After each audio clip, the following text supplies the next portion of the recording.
Good afternoon, ladies and gentlemen. Welcome to USC Aiken, as the USC Aiken softball team will take on North Georgia today. Right fielder number 9, Stephanie Harkness. We're sorry about the delay. We're having a couple little technical problems, but seem to have cleared things up. And right now we are in the top of the first inning with one away.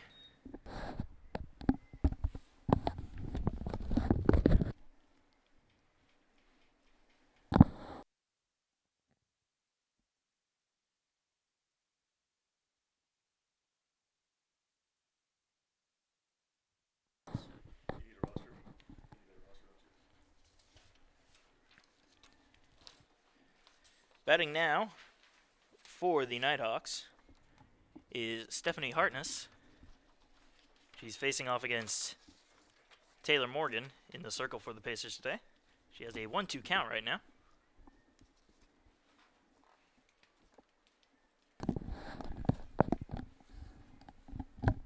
And the 1-2 pitch is swung on and grounded into center field for a base hit. So with that, there will be one on and one out. Meredith Heyer.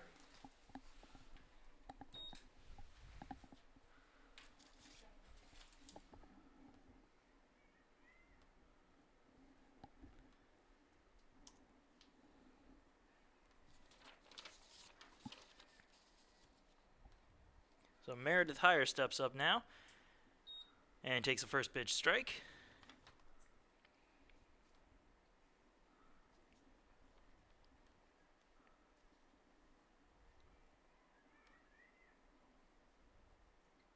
The 0-1 is going to be fouled back and out of play. So now the count 0-2.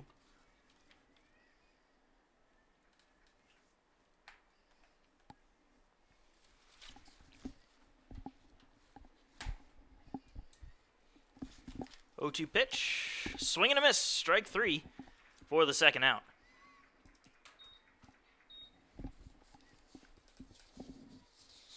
The catcher number 10, Jessica Finch.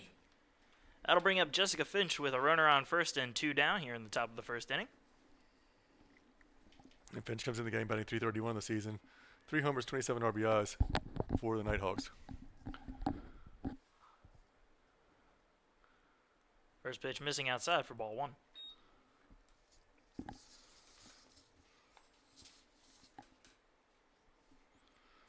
That strikeout for Taylor Morgan just previously was her 650th of her career. Nice little milestone right there. Yeah. Second all-time in USC Aiken history. The 1-0 as the runner goes. The throw to second is going to be off the mark and not nearly in time. So a stolen base will put a runner on second with 2 down. The Nighthawks come in the game at 41-6 and top 10 record, or top 10 team nationally. Pitched are 24-14, but just knocked off number 16 Young Harris yesterday afternoon. Got a second game. They should have swept them, but a couple issues here and there. But 2 great games between the teams. Definitely hard fought on both sides. Here's the 2-0 pitch, which is going to be fouled off, making the count 2-1.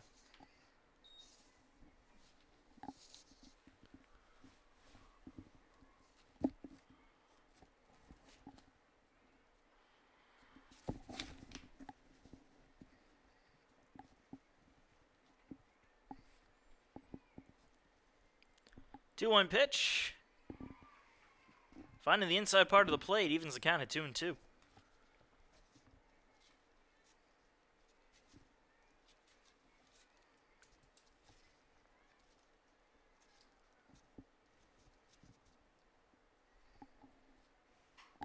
High fly ball into left center field. And Monti making the catch for the third and final out. So the Pacers hold North Georgia scoreless as we go into the bottom of the first. No score.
And welcome to the bottom of the first inning. No score yet as Saramonte steps into the box.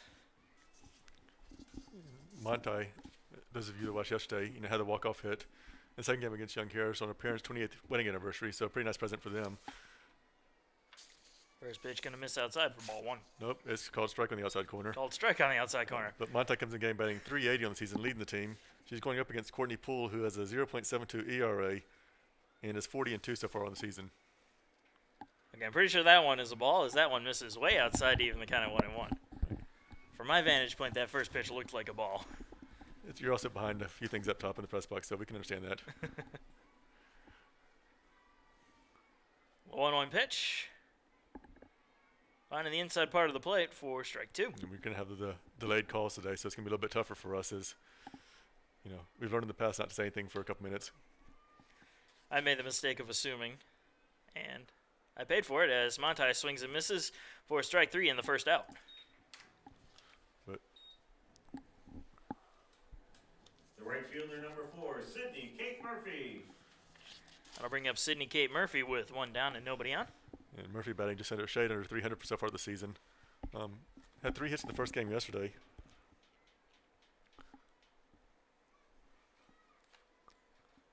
First pitch to Murphy is a swing and a miss. Got ahead of herself on that one for strike one.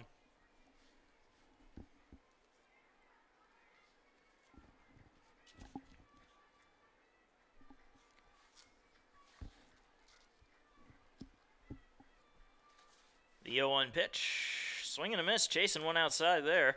Count quickly 0-2.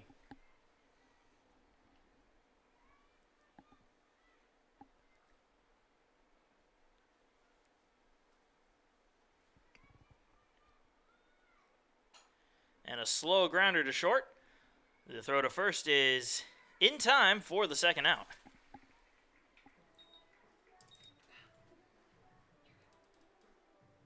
Now batting number 12, Samantha Chubb.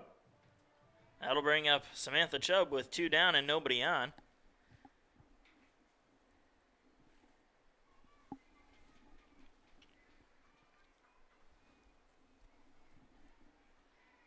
And the first pitch is a swing and a miss for strike one.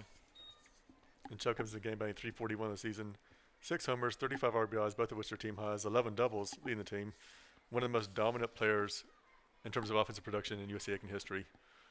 Despite playing only 2.5 years, she's already in the top 10 in several categories, including batting average, slugging percentage, on base percentage, home runs, RBIs. So just a couple categories. So basically the princess is quickly becoming the queen of the school. Oh yeah, she went there. But as those who don't know, the self-proclaimed princess says that's what she says her job is. And our princess now faces a 1-2 count. And she's going to hit a pop fly into center field. Moving over into right field and caught for the third and final out. So Pacers held hitless and scoreless as we go into the top of the second. No score.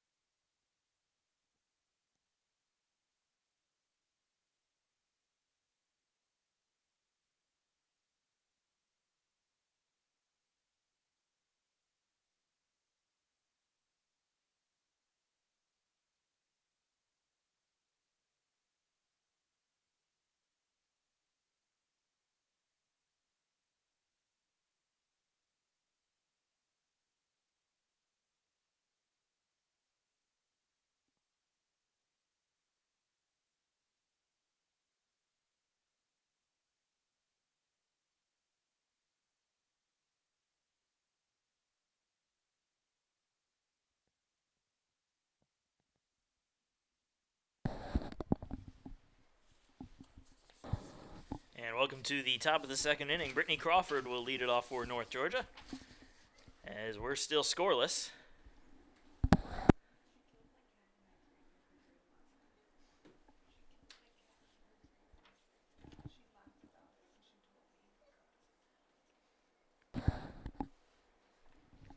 Morgan misses high on that one. But Crawford coming into the game, batting .293 on the season. 10 doubles, 2 triples, 4 home runs, so she has some speed. And the 1-0 pitch in the dirt. Counting out 2-0. She's squaring off against Taylor Morgan, who comes in the game at 13-9. Could really honestly be about 17-5, as we saw her take a hard loss yesterday. Gave up 2 earned runs, 4 unearned, and lost the game 6-3 in 8 innings against Young Harris. But again, she's in the top 10 in school history and career wins, strikeouts, lowest ERA, saves, everything. I mean, just a great student athlete. And now she has a 2-2 count. Here to Crawford. And the ball in the dirt is going to make the count full.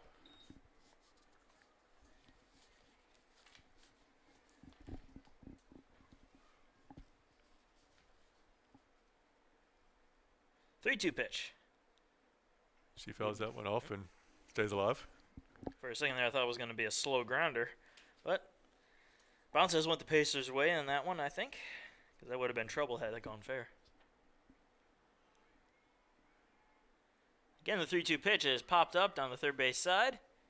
Chubb calls for it and makes the catch for the first out. The designated player number 4, Katie Black.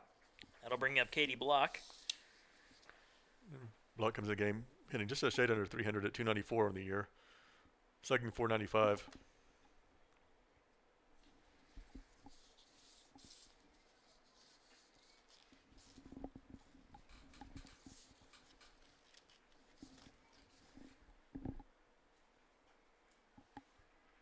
First pitch missing outside for ball one. I kept waiting for Daring to try to frame that pitch. Yeah. As There's a lot of that yesterday, yeah. There was. Swing and a miss. Count even now at 1-1. Nice off-speed pitch from Morgan. And to go ahead and set the lineup for the Pacers going from left to right, you have Brielle Jungblatt in left, Sarah Montai in center, Cindy Kate Murphy in right field, as Taylor Morgan misses there, 2-1. From third to first, you have Samantha Chubb at third, Sarah Timmerman at second, Sarah Timmerman at short, Julianne LeDuc at second, as Morgan misses inside. Megan Jean Thrower at first, behind the plates Andrea Daring, and pitcher Taylor Morgan. But 3-1 count here to Block. That one in the dirt, and Block draws the walk. Now batting number 5, Ansley Phillips. So Ansley Phillips comes to the plate with a runner on first and one down here in the top of the second inning. And she's batting .243 on the season. 7 or 27 hits have been for extra bases, including 5 doubles and a couple of home runs.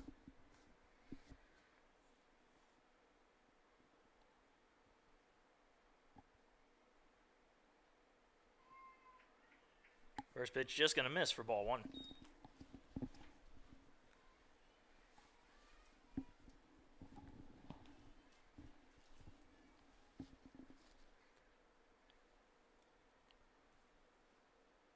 The 1-0.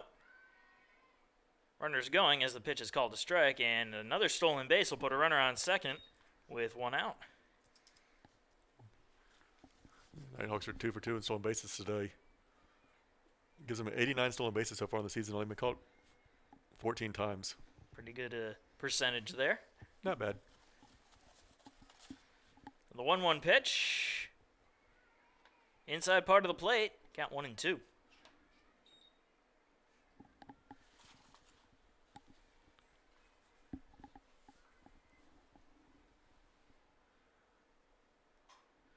Be a fly ball into right field and caught for the second out. The runner will tag, however, and make her way to third. So with that, there'll be a runner on third base with 2 down. The center fielder number 79, Alexis Collis. Alexis Collis coming up to the plate now with a runner on third. And she's batting .284 on the season.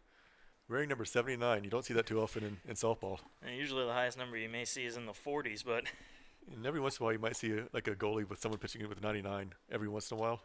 yeah. First pitch finding the outside part of the plate for strike one. But apparently I was told that number 78 was retired, so that's why she had to go to 79. The 0-1. Grounded, foul down the third base line. Good effort for Chubb. It's an 0-2 count now. Just trying to make sure that ball didn't have a little spin on it to go fair again, as that was right down the line. And you're playing in as much as Chubb as you pretty much have to dive and just hope that it's foul if it looks like it's going to be for extra bases. The 0-2. Just a bit high, count 1-2. It seems like yesterday afternoon in the second game and today that you've seen a lot more off-speed pitches right now from USC Aiken. 1-2 pitches popped up in the foul territory down the first base side, and that will be caught. Wasn't sure who caught it as my view was obstructed. Julian Leduc. Leduc got it for the third and final out. So Pacers get out of a little bit of trouble with the runner on third as we go into the bottom of the second. No score.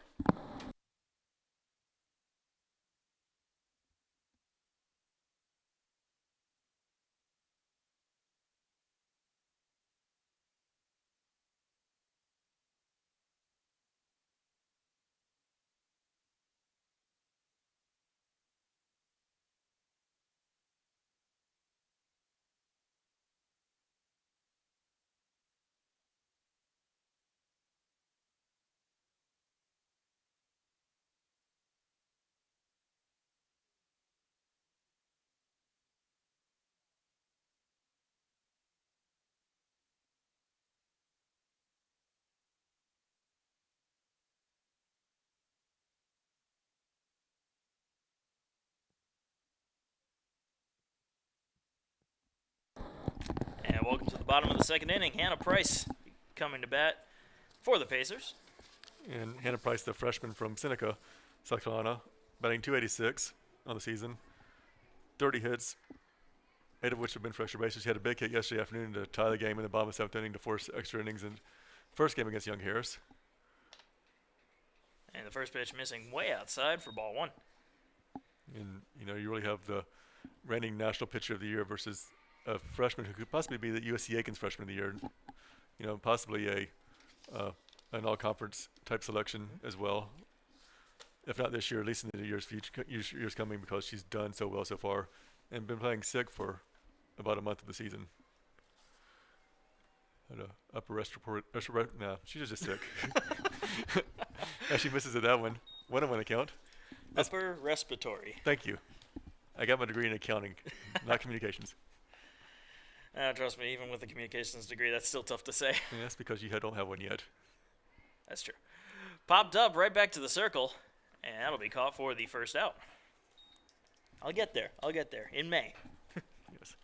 Now batting number 15, Megan Jean Thrower. Megan Jean Thrower coming up now after the pop-out. And Thrower had a nice little solo home run into about 20-mile-per-hour wind yesterday afternoon. I'm showing off a little bit of muscle there yesterday. They grew them strong in Charleston. First pitch to Thrower. In there for strike one. And Thrower comes in the game batting .277 on the season. He has 4 home runs, which is third on the team. 0-1 pitch.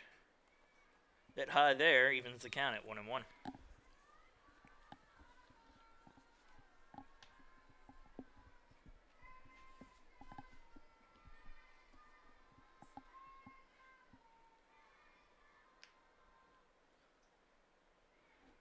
One pitch, finding the outside corner, making the count 1-2.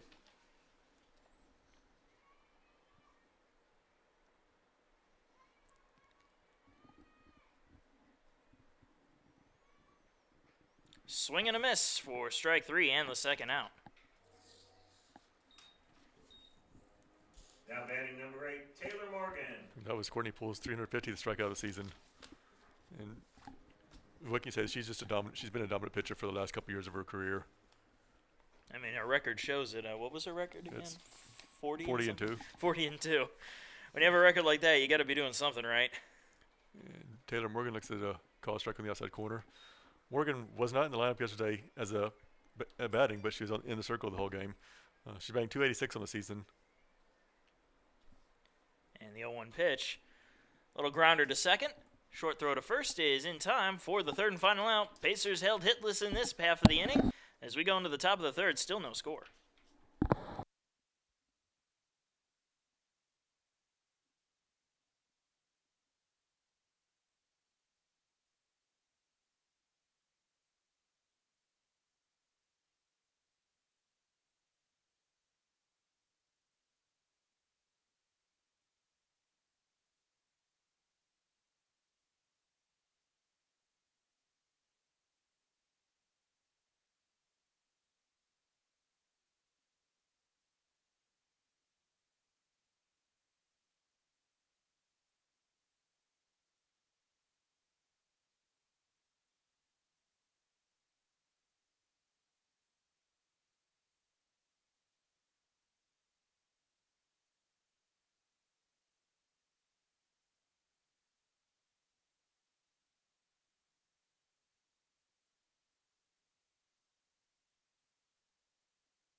And welcome to the top of the third inning. Kaylee Turner will lead it off for the Nighthawks.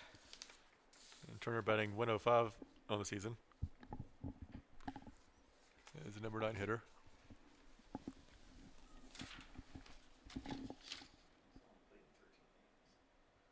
The freshman infielder from Lula, Georgia, East Hall High School. Yes. First pitch missing outside for ball one.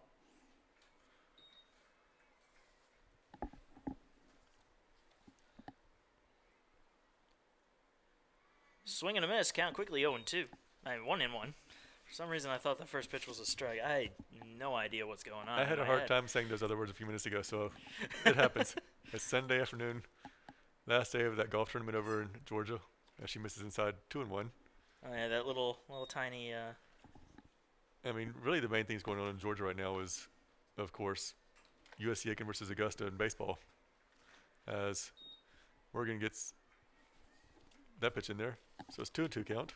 That explains all the planes coming in. They all wanted to see the Jaguars versus the Pacers. As the 2-2 pitch finds the outside corner for strike 3 and the first out.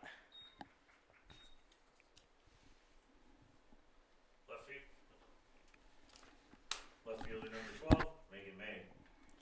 And Megan May, the top of the order, will come up now with one down. May struck out swinging to start the game. First pitch missing high and outside for ball one.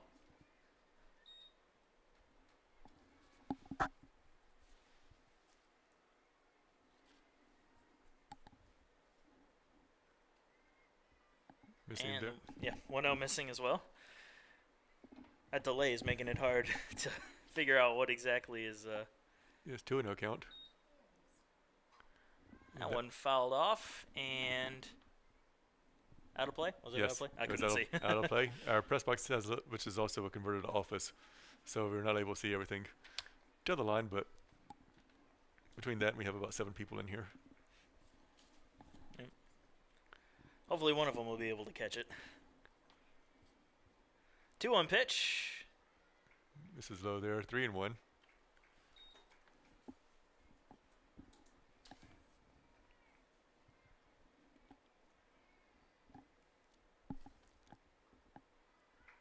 That one on the inside part of the plate, making the count full. Looked like a little bit of a screwball there. And if it wasn't, I was just making it up and just I only know a few pitches, so that was one of them. That one's going to be fouled off as well. And out of play, I think. It was out of play into the parking lot. I was just assuming based on the reactions of everybody.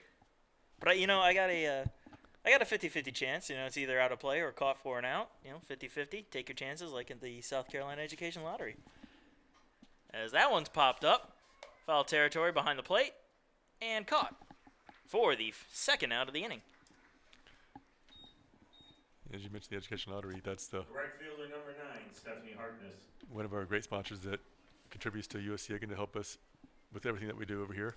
So when you play that South Carolina Education, when you play the lottery, you not only take a chance, but you also give a chance. Just having a tough day today. I mean, again, it's Sunday. Ground ball to first, and stepping on the bag for the third and final out as we go into the bottom of the third inning. Still no score.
And Andrea Daring will lead off the bottom of the third for the Pacers, as we still have no score and only one hit between both of these teams, that hit belonging to North Georgia.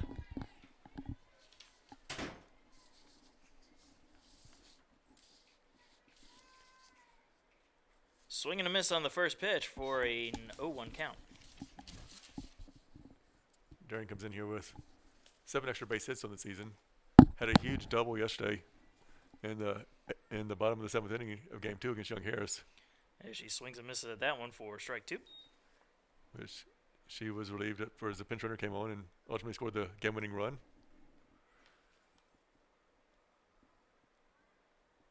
Oh, 0-2 pitch.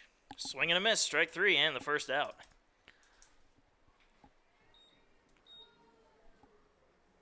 The second baseman, number 14, Julianne Leduc. That'll bring up Julianne Leduc with one away. And one thing for USC Aiken, if they're going to have any success today, they're going to have to lay off the rise ball. And it seems like Courtney Poole, that's all she's throwing to these batters for the second strike. And in the third strike, they're swinging at anything. First pitch on the inside part of the plate for strike 1.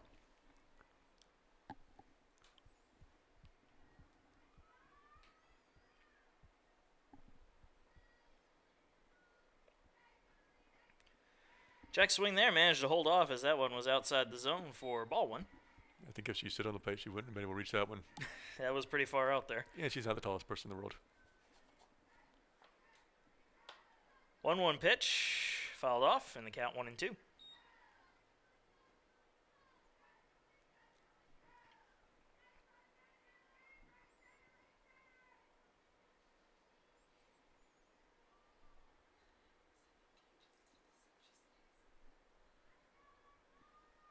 One-two pitch, fouled off, and we'll do it again.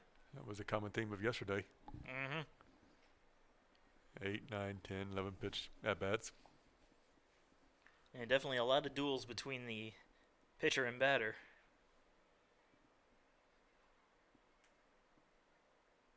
And the 1-2 again, that one's high, and Leduc able to lay off the rising pitch there. So my advice was well taken. And she's got a little headset in there listening to the broadcast. 2-2 pitch, swinging on a pitch outside for strike 3, and with that, there are 2 down. I didn't tell her to do that. No.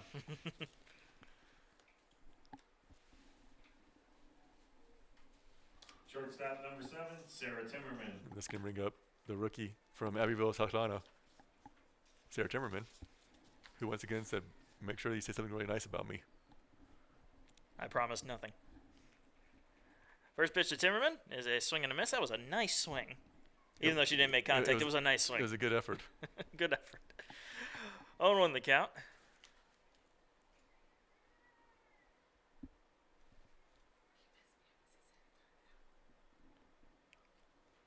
And she's going to lay down a bunt here. Right in front of the plate. The throw to first is in time for the third and final out. So Pacers still held hitless as we go into the top of the 4th inning. No score.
And welcome to the top of the 4th inning. Meredith Heyer to lead it off for the Nighthawks, as we still have no score and only 1 hit. Heyer struck out swinging for the second out of the first inning.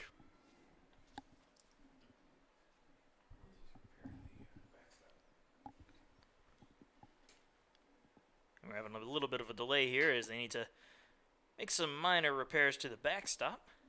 Great effort by assistant coach Lindsey Jones over there. That's why we hired her, among other reasons, because she's a good coach, former player, third baseman,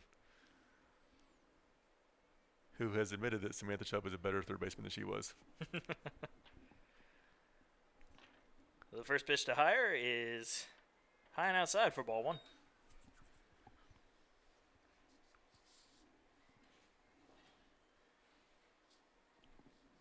Swing and a miss. Evens the count at 1-1.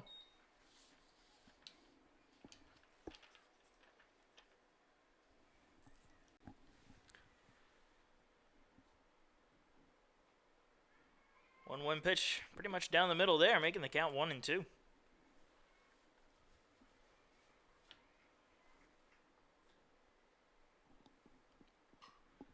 That one's going to be fouled down the line Thank you. and out of play. Almost into the parking lot. Almost hitting a car out there. I mean, but Danny Michaelis is there with State Farm Insurance in case you have a broken window from a rogue softball. So I'd like to say thank you to him for meeting all of your insurance needs. As Morgan misses a 2-2 count.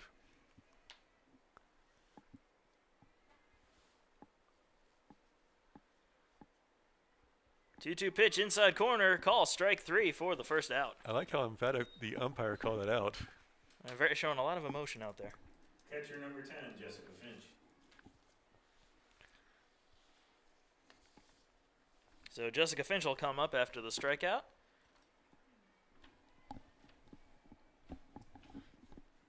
And she flew out to Sarah Monti with the basket catch in the first inning. Could have been a disaster, but Monti has a good glove out there as the first pitch is in there for strike 1. And the good thing, if she would have missed it, Brielle might have been able to catch it because she's standing right next to her. Would have definitely made an interesting play. Is Sports Center top 10 or not top 10?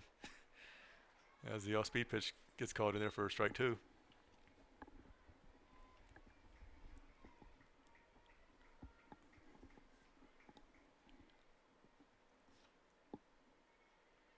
And the 0-2 pitch, just missing outside, count 1-2.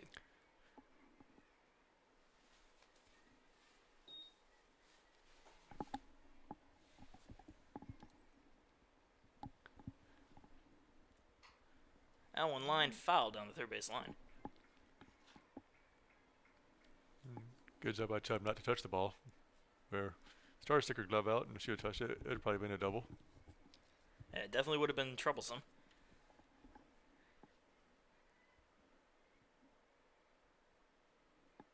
1-2. Grounder into left field for a base hit. Left center field, same thing. And Monti having a little trouble gathering the ball. So, yeah, hitting an error there will allow the runner to move to second. Now batting number 14, Brittany Crawford. So with one down and a runner on second, Brittany Crawford will come to the plate.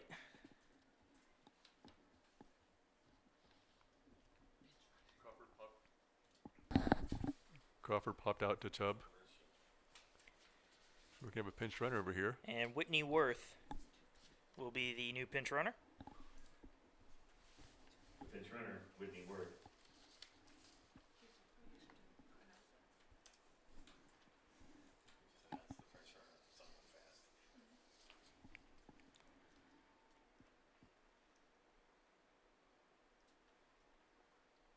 First pitch is outside for ball 1.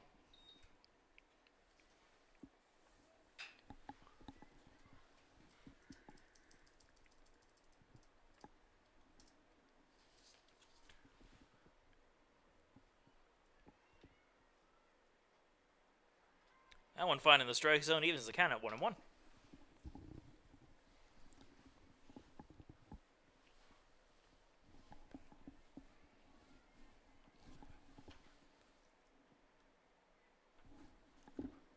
Swing and a miss.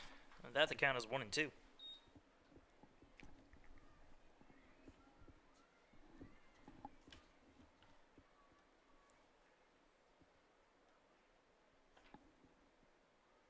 That one misses low and inside. 2-2 count. One away. No score here in the top of the fourth. But the Nighthawks are threatening with the runner in scoring position at second base.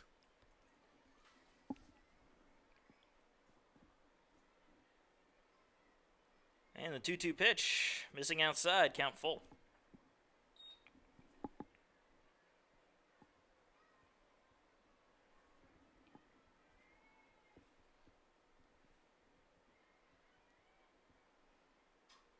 The 2 pitches pop back, foul, and out of play. Right on top of the press box.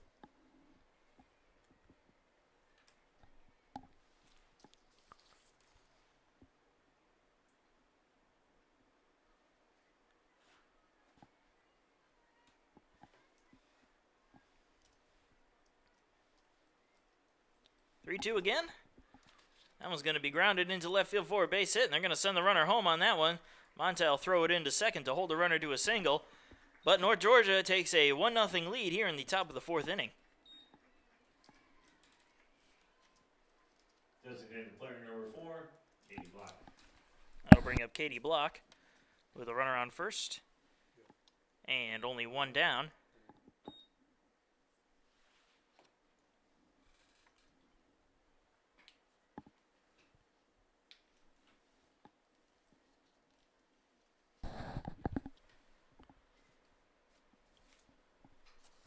And the first pitch is going to be fouled off for strike one.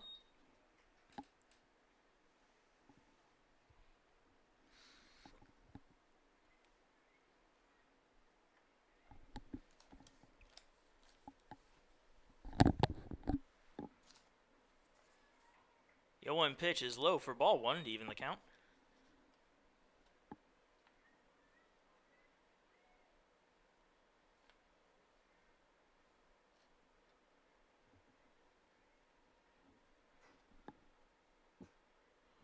One pitch high and inside, 2-1 the count.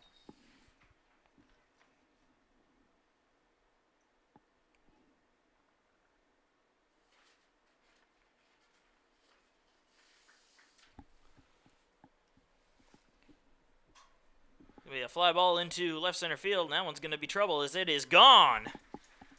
So a 2-run home run for North Georgia gives them a 3-0 lead here in the top of the 4th inning.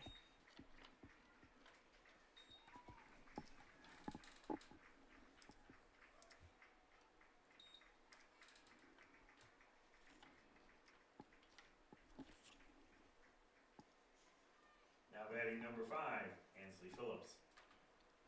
And now Ansley Phillips comes up after the 2-run home run. Still only one out.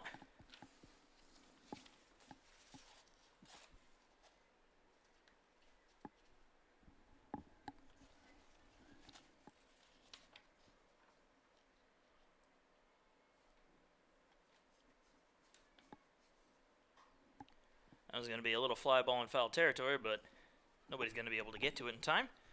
So it'll just be strike one.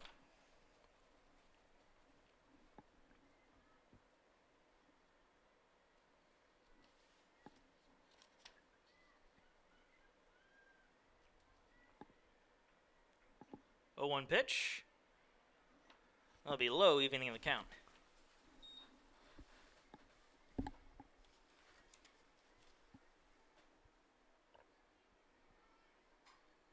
Popped up, staying in the infield. Chubb coming over and making the catch in the circle for out number 2. The center fielder number 79, Alexis Cullis. That'll bring up Alexis Collis, number 79, that strange high number that you see in today's game. Comes up with 2 down and nobody on, but a 3-0 lead. First pitch popped up, shallow center field, and Montai will come on to make the catch, but not before North Georgia scores 3 on a hit and a 2-run home run as we go into the bottom of the 4th by a score 3-0.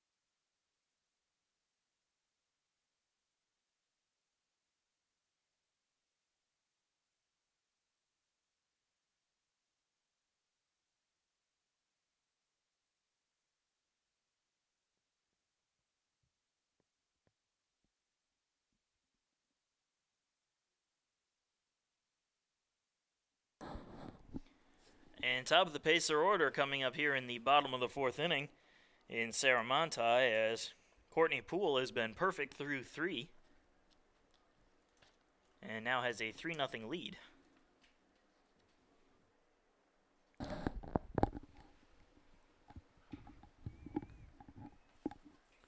Monty struck out swinging in the first at bat, which is only her 12th strikeout of the season.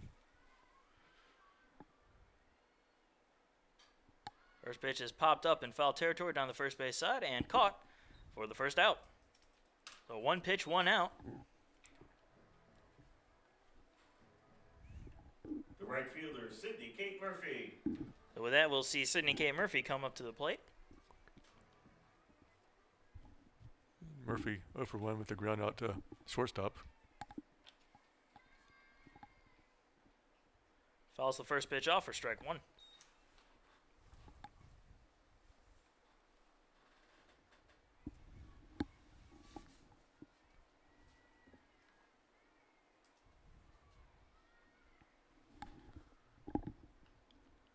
The 0-1. That'll be a liner into left field and drop in there for the first hit of the day for the Pacers. And that'll also break up Poole's perfect game here in the bottom of the fourth inning. Now batting number 12, Samantha Chubb. And that'll bring up senior Samantha Chubb. Flew out to right field in her first at bat.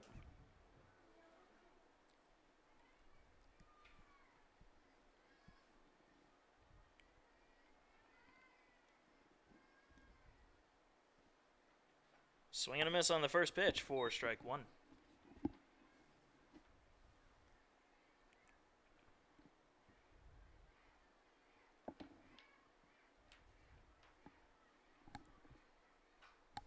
There's a little ground ball over to short and misplayed. So Chubb will make it over safely to first, and there's runners on first and second with still only 1 down. The designated player, Hannah Price. And now Hannah Price comes up with runners on first and second. Still only 1 out.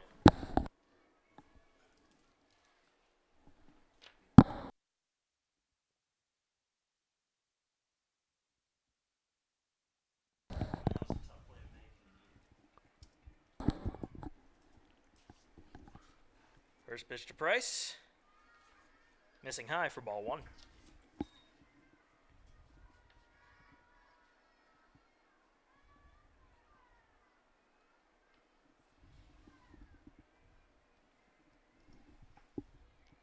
That one finding the outside corner of the plate.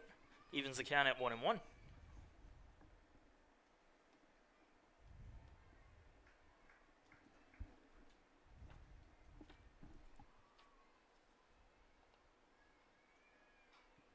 That'll be popped up, foul territory, and out of play. No effort whatsoever by the USC Aiken parents to catch that ball. Well, I mean, they did stand up, but that was about it. So it's a 1-2 count to Price.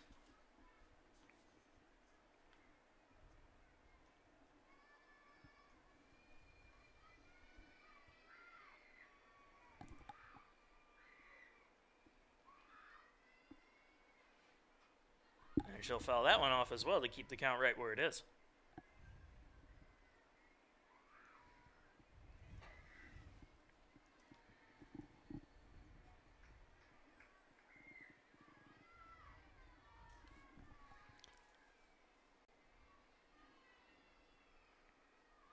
That pitch high evens the count at 2-2.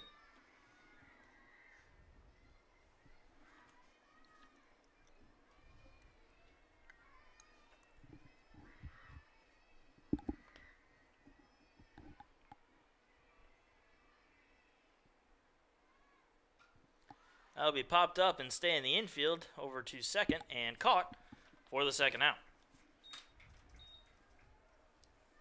Now batting number 15, Megan Thrower. And that'll bring up Megan Jean Thrower, with 2 down and 2 on. Pacers still trailing 3-0 here in the bottom of the fourth inning.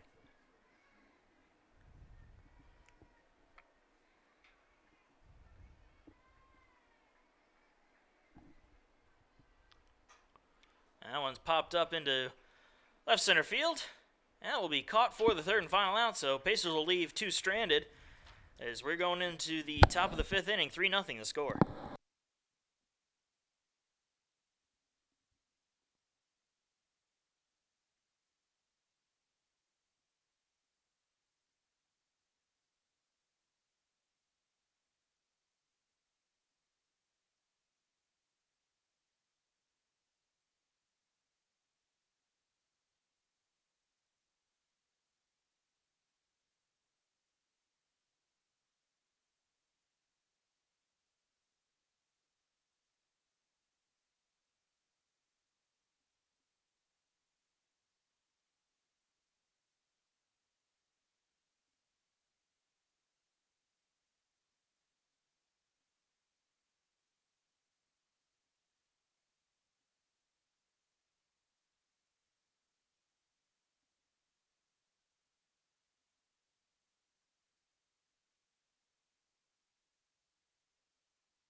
And welcome to the top of the 5th inning. Kaylee Turner will lead it off for the Nighthawks as they lead the Pacers 3-0.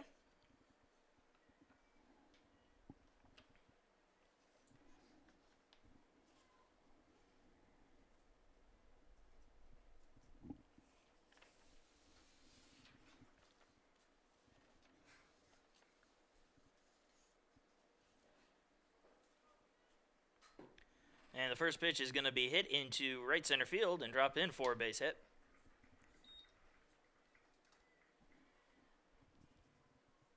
The left fielder, Megan May. And that will bring us to the top of the order in Megan May. She has a runner on first and nobody out.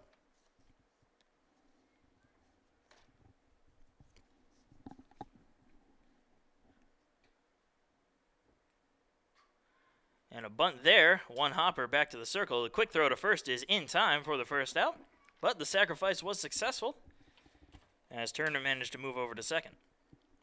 Right fielder, Stephanie Harkness. Stephanie Harkness coming up now with a runner on second and one down.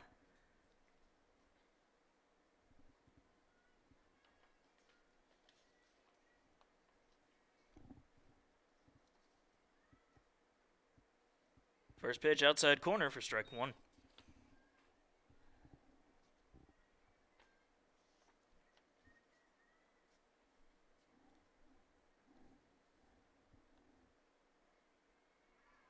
That pitch inside corner this time. Count quickly 0-2.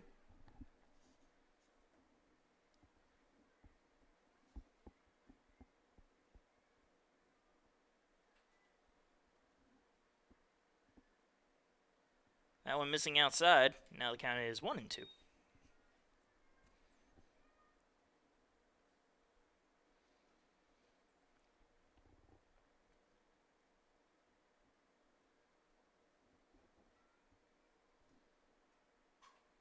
That was going to be a ground ball to short and into left field for a base hit. That'll go all the way to the wall and score one run.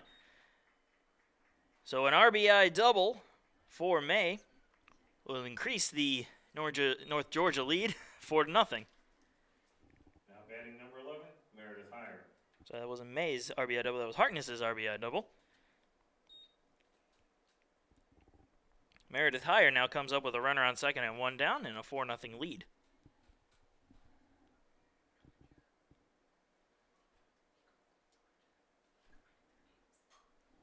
That was a slow ground ball to second.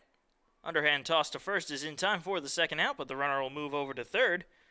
So there'll be two down, runner on third. Catcher number 10, Jessica Finch. For Jessica Finch.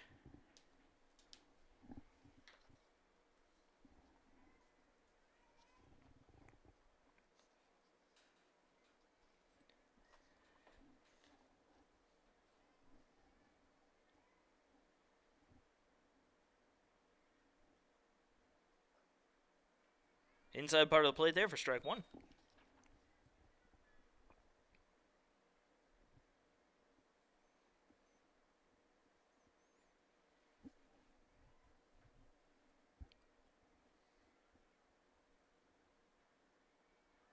That one also find the strike zone. Count quickly 0-2.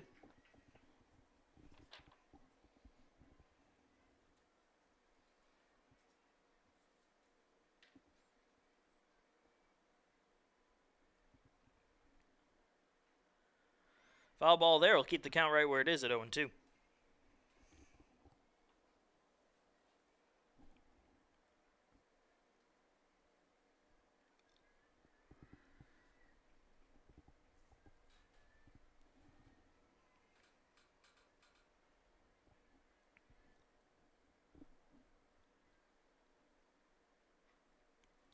Fouled off, and we'll do it all over again.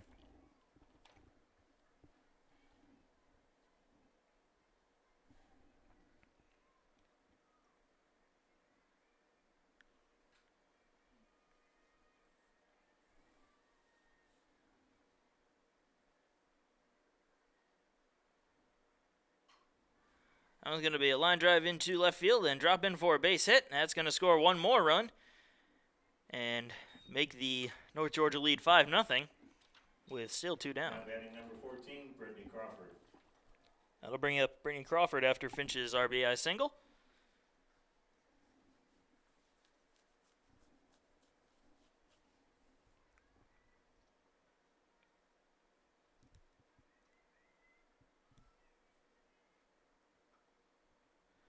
That one finding the strike zone for strike one.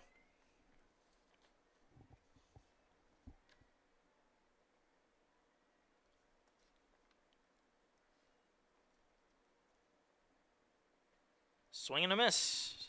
Count quickly 0-2.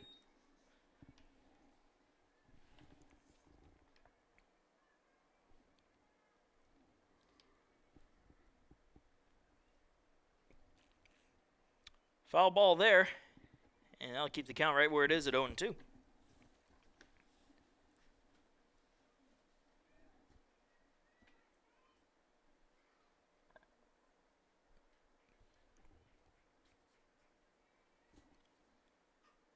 Another foul ball. We'll keep the count at 0-2.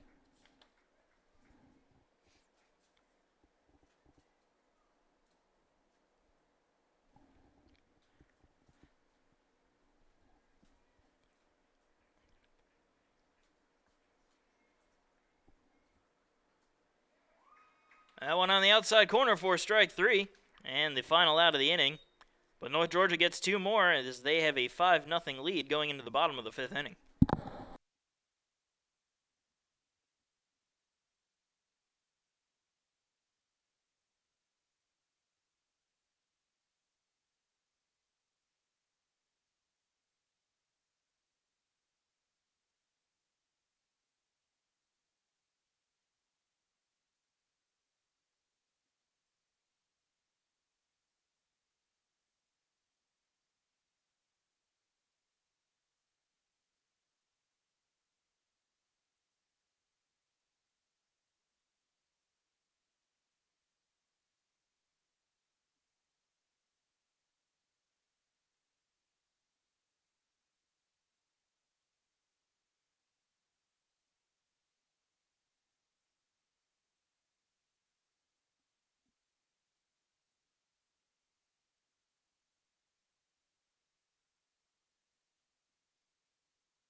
Leading off the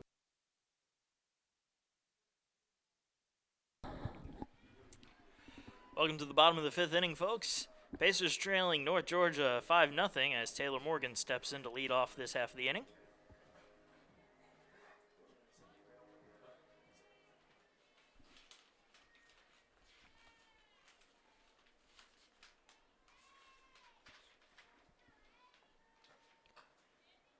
And that one's going to miss outside for ball one.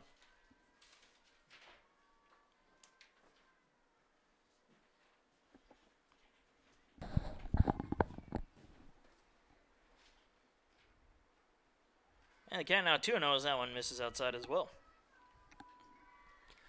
If USC Aiken's going to get back in the game, they have to make sure they make the most of their opportunities where they recently had two people on base and couldn't push them through, and can't do that against a top 10 team. A swing and a miss there. And the count now 2-1.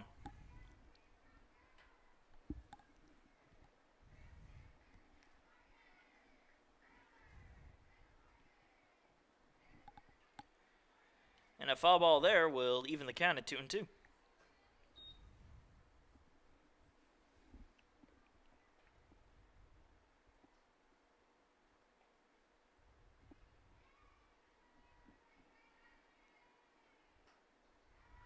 And that ball missing high, and the count now full.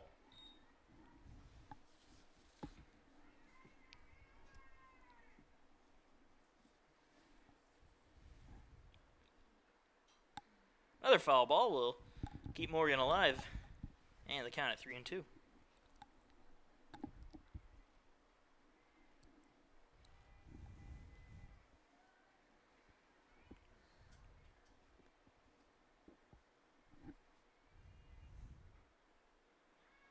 And another foul ball. It might be the theme of today as well. Could be not as big of a theme as it was yesterday, but it certainly is occurring often. You don't really see too many, almost 3-hour softball games that last 8 innings.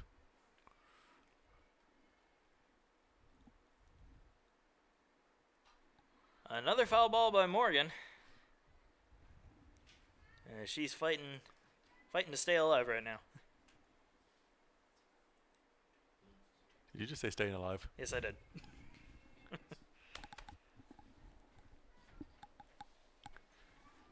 I won't mention the 1970 stuff and you discoing over here. Another foul ball. And as she keeps fouling these off, we'd like to also thank Tyler's Tire and Auto Center for their great contributions for what they do for USC Aiken athletics in general. Bambi Harmon, the owner, former softball standout here. And another foul ball will let us get another sponsor in, I believe. And the one thing that's booked right now has been Quality Inn and Suites. Part of it's due to the Masters, part of it with people staying here for tonight's, for today's games. But they are great with USC Aiken athletics, so we appreciate all the support from Quality Inn and Suites. And another 3-2 pitch. Inside part of the plate for call strike 3, so Morgan loses the battle as she goes down for the first out. The catcher number 25, Andrea Daring. And that'll bring up Andrea Daring with 1 out and nobody on.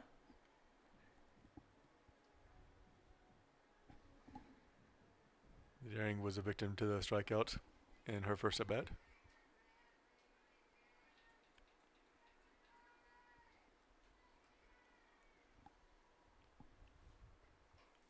And she'll foul the first pitch off. First strike 1.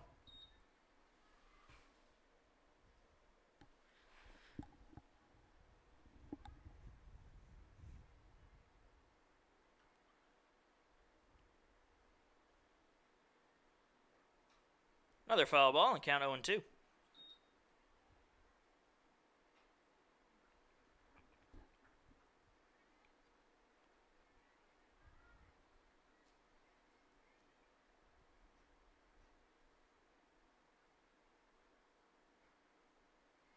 Pitch missing outside and low. Count 1-2. I thought for a second she was going to try to frame that one, but after you saw that every single pitch yesterday. That's true.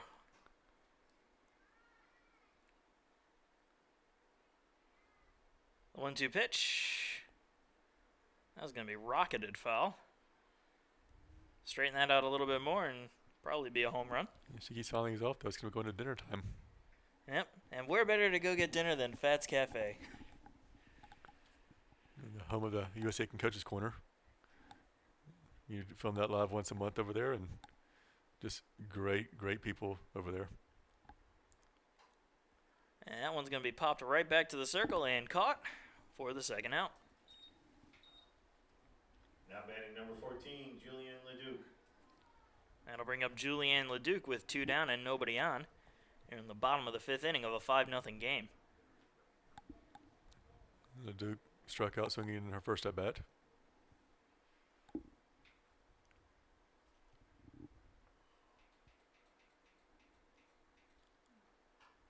She's going to ground one over to first. She'll take it herself for the 3rd and final out. The Pacers unable to score once again as we go into the top of the 6th. 5-0 score.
And welcome to the top of the 6th inning. North Georgia leading the Pacers 5-0 as Katie Block will step into the box for the Nighthawks.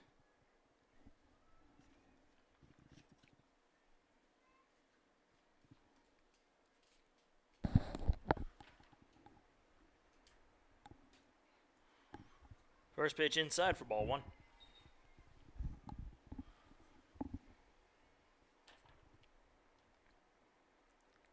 Block the DP is 1 for 1 with a home run in her last at bat. And now facing a 2-0 count as that one misses inside.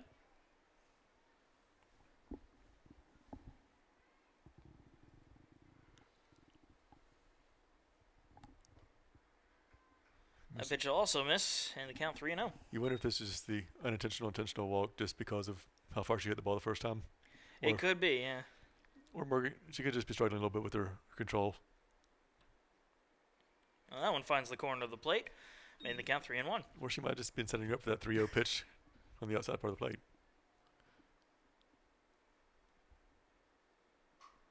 And another well-hit ball, but it's going to go foul, and the count now full.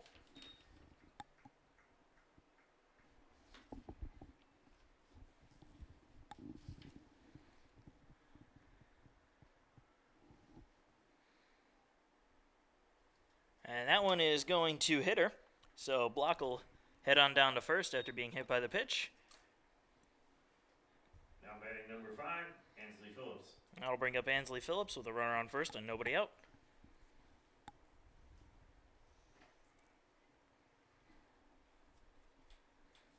And Phillips is 0 for 2 of the game.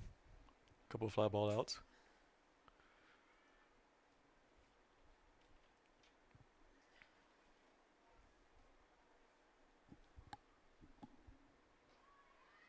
And the runner's going to go over to second. The throw is not in time.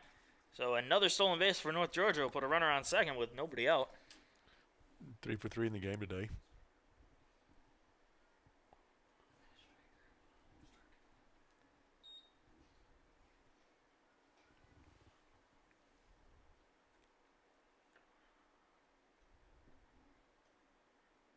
A 1 pitch will miss, evening the count at 1-1.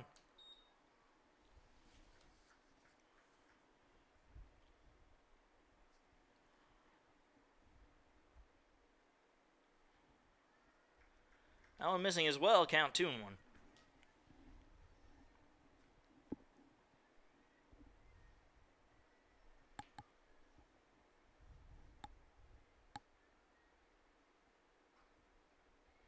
That one finding the upper part of the plate.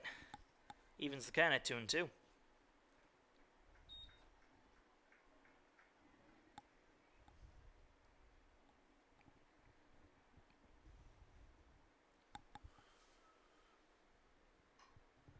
Popped up in foul territory down the third base side. And she lets it go into the dugout.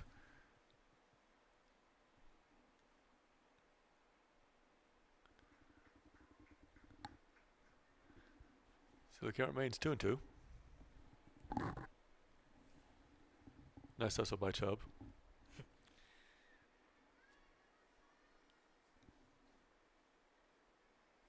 2-2 pitch. Foul back right towards the press box and right off the door almost. If we would have had it open, we could have had a ball in here and played catch. That's true. They'll keep the count at 2-2.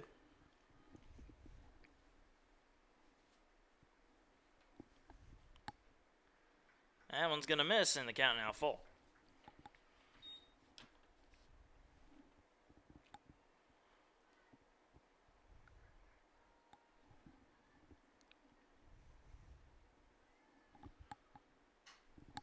That one's going to be a ground ball into right field for a base hit, and they're going to send the runner home. The throw to the plate is not going to be in time, so it'll be an RBI single.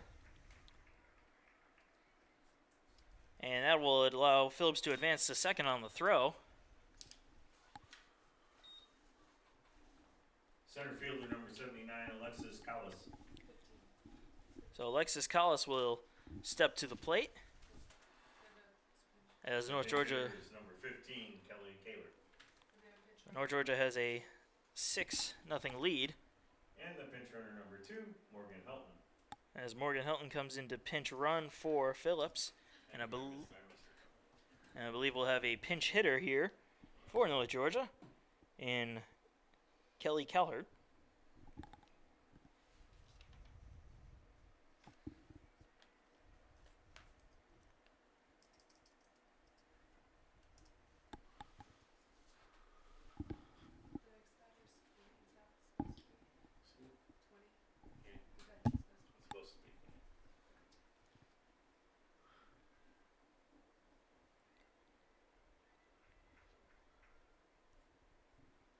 So Calhert digs in and takes the first pitch strike. 0-1 the count. And she's batting .338 on the season. Slugging .514 with 3 doubles, 2 triples, a couple home runs, 16 RBIs. And that pitch will miss for a ball. And they're going to appeal to the field ump to see if she swung. She did not, so the count will be even at 1-1.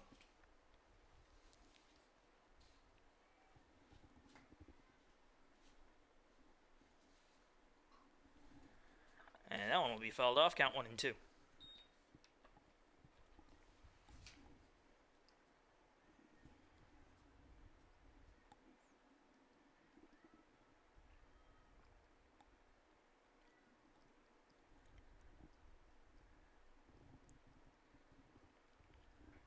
That pitch will miss outside to even the count at 2-2. 2 balls, 2 strikes, no outs, runner on second. 6-0 the score here in the top of the 6th inning, as that pitch misses low for a full count.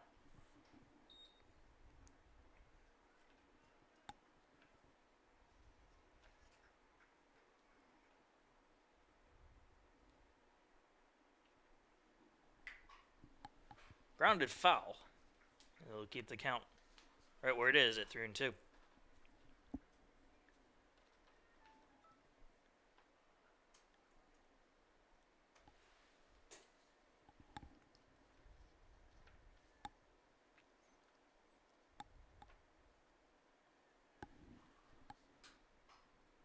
Popped up into shallow right field in foul territory, and Leduc will be unable to make the catch, so the count's just going to stay right where it is at 3-2.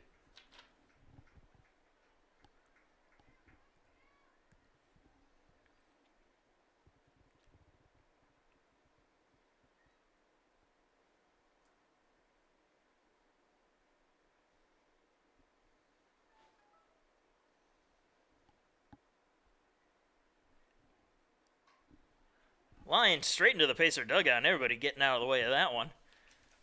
However, it doesn't look like it hit anybody. Or it may have.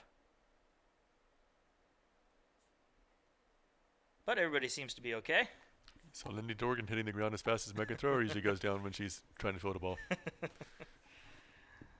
That'll keep the count at 3-2, and the pitch will be a pop fly into right field. And that will be caught for the first out. The runner will tag from second, however. The throw will not be in time. So that'll be a runner on third base and 1 down. Shortstop number 20, Kaylee Turner. And Kaylee Turner will come to the plate now.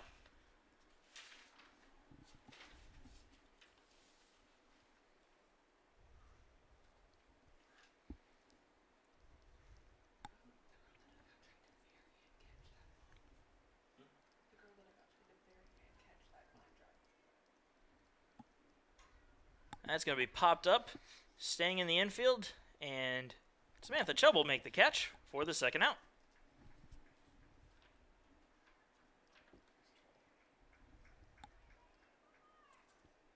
The left fielder, Megan May. And that'll bring us back to the top of the order in Megan May with a runner on third and 2 down.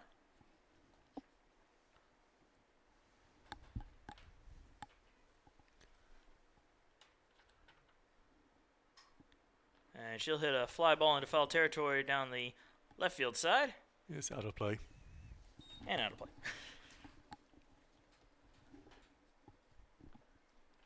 So 0-1 the count now.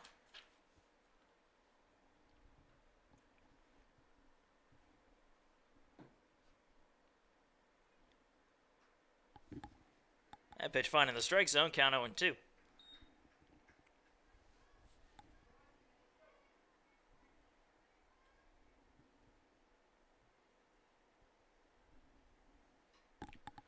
Fall off again, keeping the count at 0-2.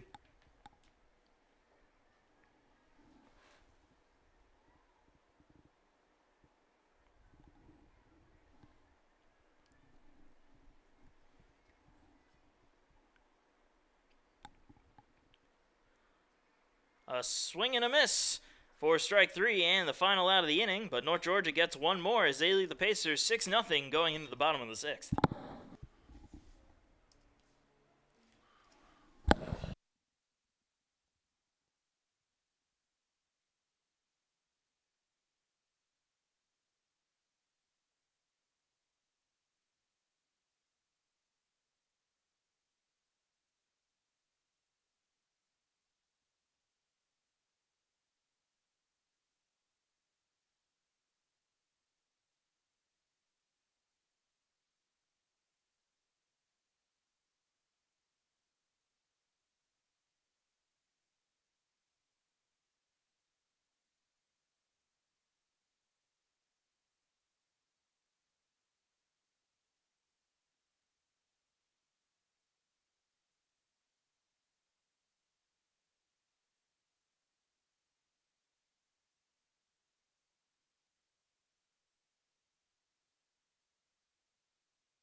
And Who's at third base?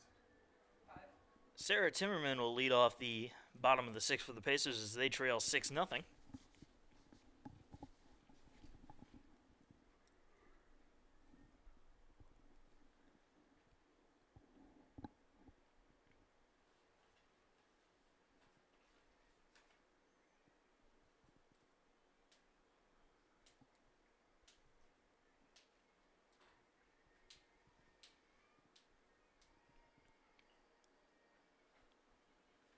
And the first pitch will fall into the strike zone for strike 1.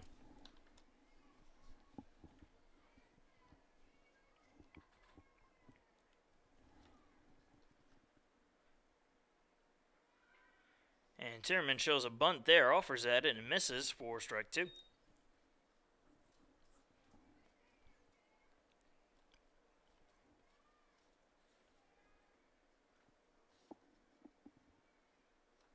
Oh, 2 pitch, foul back, and Timmerman's just staying alive.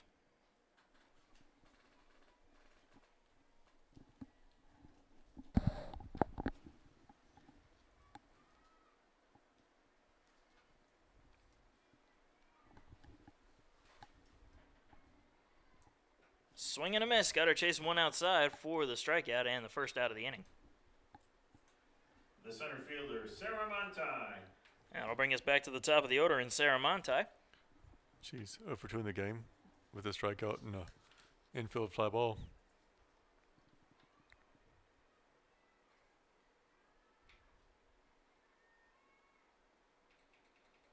And she's going to swing and miss at the first pitch for strike 1. Strike 1. You okay over there? Yeah, I'm okay. Kind of choked on my own voice box. Not sure how that happens, but it happened. The 0-1 pitch misses outside, evens the count at 1-1.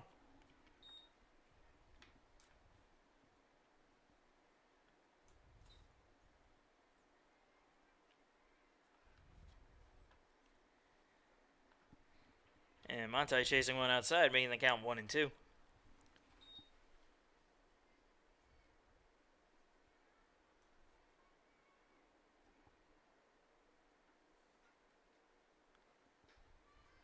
That pitch high, and the count once again even at 2-2.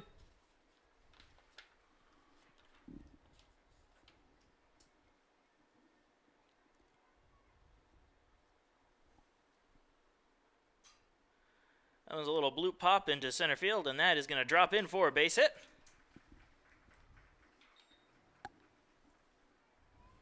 The right fielder, Sydney Kate Murphy. So now with a runner on first and one down, Sydney K. Murphy will come to the plate.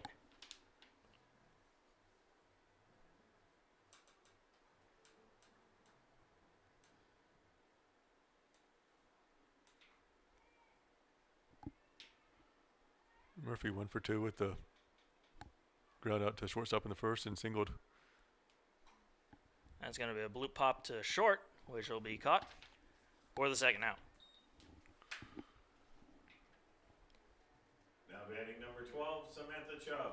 And Samantha Chubb coming to the plate now with 2 down and a runner on first. Pacers still trailing 6-0 here in the bottom of the 6th inning.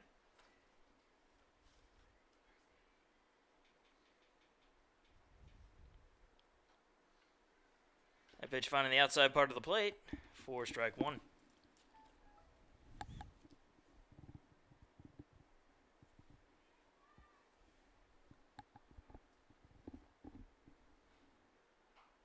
Slow grounder to second. Quick throw to first is in time for the third and final out. So Pacers will leave one aboard as we go into the top of the 7th inning. They trail 6-0.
And Stephanie Harkness will lead off the top of the 7th inning for the North Georgia Nighthawks as they lead the Pacers 6-0.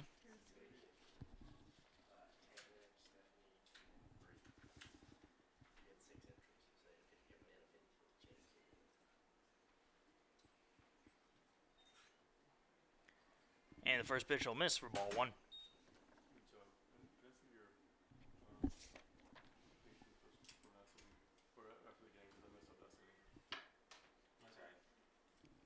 The 1-0 pitch will miss outside and low for ball two.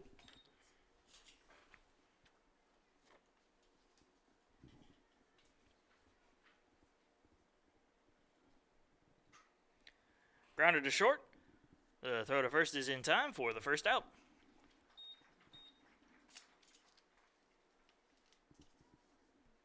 Now batting number 11, Meredith Heyer. I'm going to bring up Meredith Heyer with 1 down and nobody on.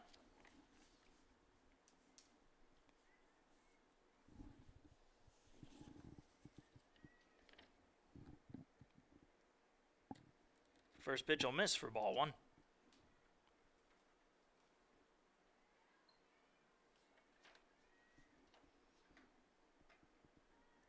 That ball's in the dirt. And the count now 2-0.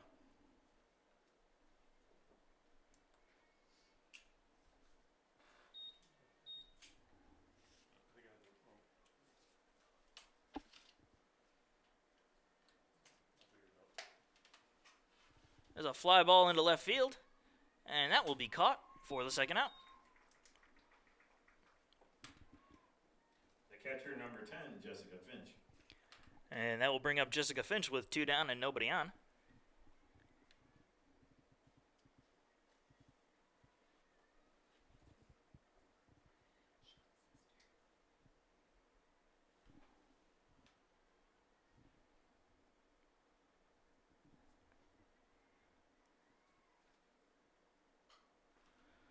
Little blooper over to second, and it takes a weird hop. So that'll be an infield hit with 2 away. Now batting number 14, Brittany Crawford. And that will bring up Brittany Crawford with 1 on and 2 down.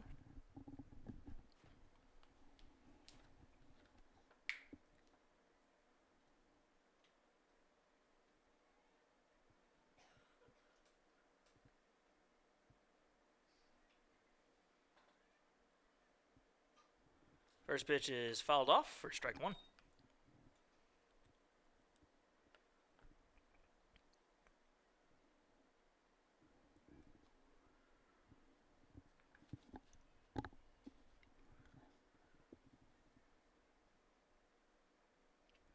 That pitch in the dirt, evens the count at 1-1.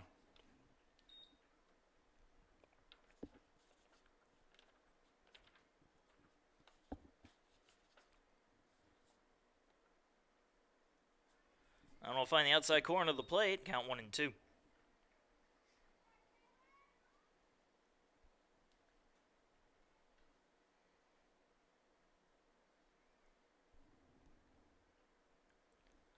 I'll miss high and outside, evens the count at 2-2. So 2 balls, 2 strikes, 2 outs, runner on first. Crawford at the plate as they lead the Pacers 6-0 here in the top of the 7th inning. And that is going to be a ground ball. Nice dive by the shortstop, but she'll be unable to make any play there. However, she did possibly save extra bases. The designated player, Katie Block. As Katie Block will step to the plate with 2 on and 2 out.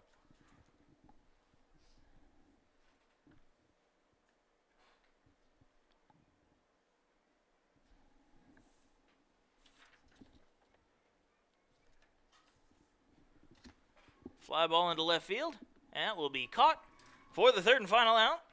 So North Georgia strands 2 as we go into the bottom of the 7th inning. 6-0 the score in favor of the Nighthawks.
And Chandler Terrapin will lead off the bottom of the 7th for the Pacers as they trail 6-0 to North Georgia.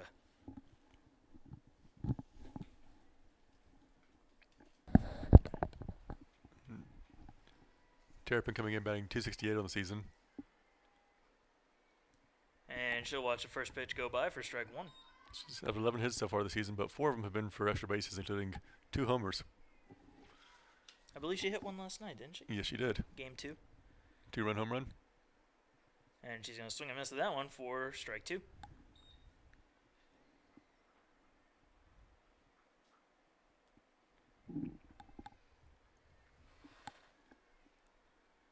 The 0-2 pitch, swing and a miss, strike 3, and the first out. Number number 15, Megan Thrower. And that will bring up Megan Jean Thrower with one away.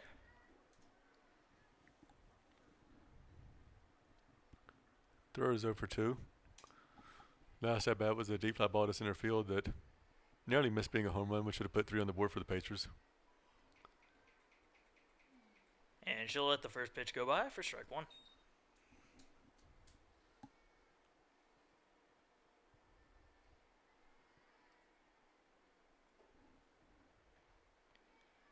That pitch also finding the outside corner of the plate for strike two. Good job by the catcher there to bring that one back in.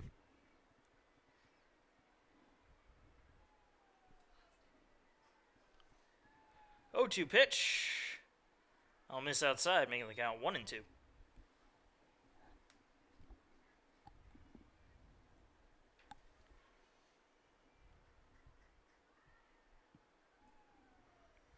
Swing and a miss for strike three and the second out. So the Pacers down to their final out. Now batting number 8, Taylor Morgan. And Taylor Morgan will hope not to be that as she steps up to the plate.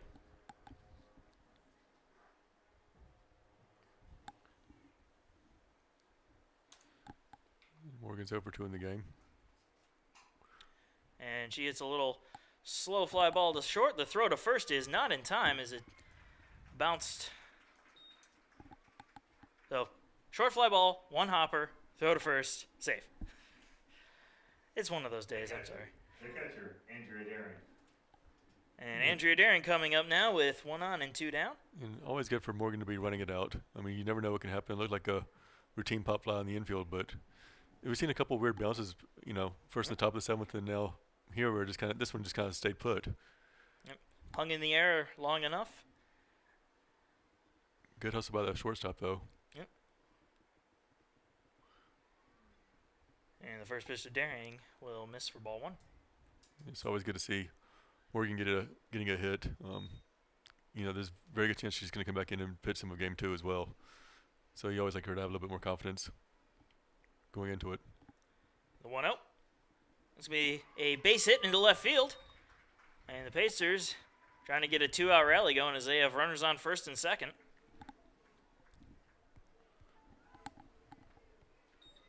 Now batting number 14, Julianne Leduc. And now Julianne Leduc will step to the plate.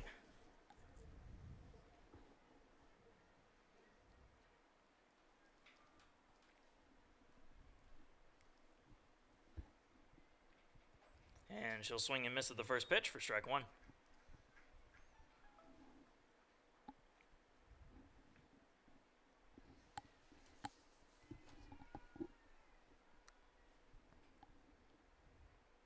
Another swing and a miss, and the count 0-2. Pacers down to their last strike.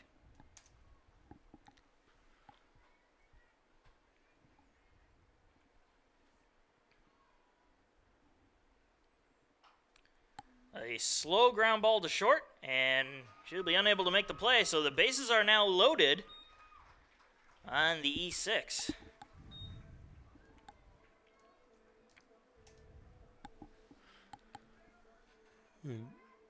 It's going to bring up Sarah Timmerman. Sarah Timmerman. Can bring up Sarah Timmerman. I believe we're going to have a pinch runner at first base for Leduc.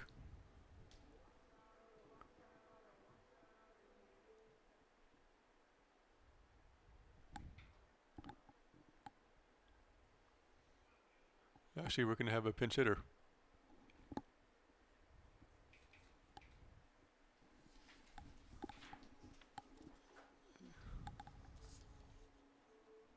The pinch hitter number 5, Carly Kynard.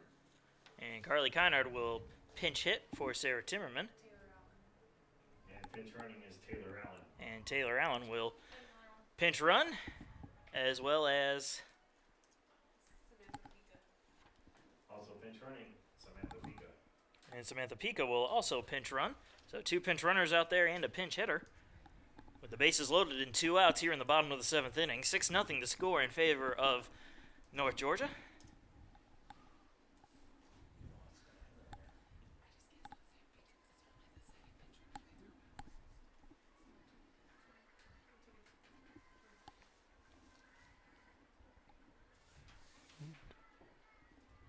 USC Aiken's making it interesting in this game. That's for sure. Swing and a miss on the first pitch for strike one.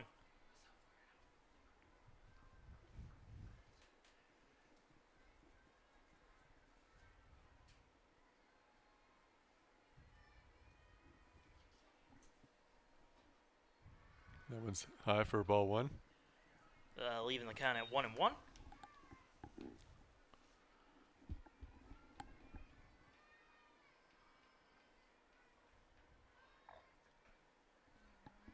One pitch is outside, 2-1 the count.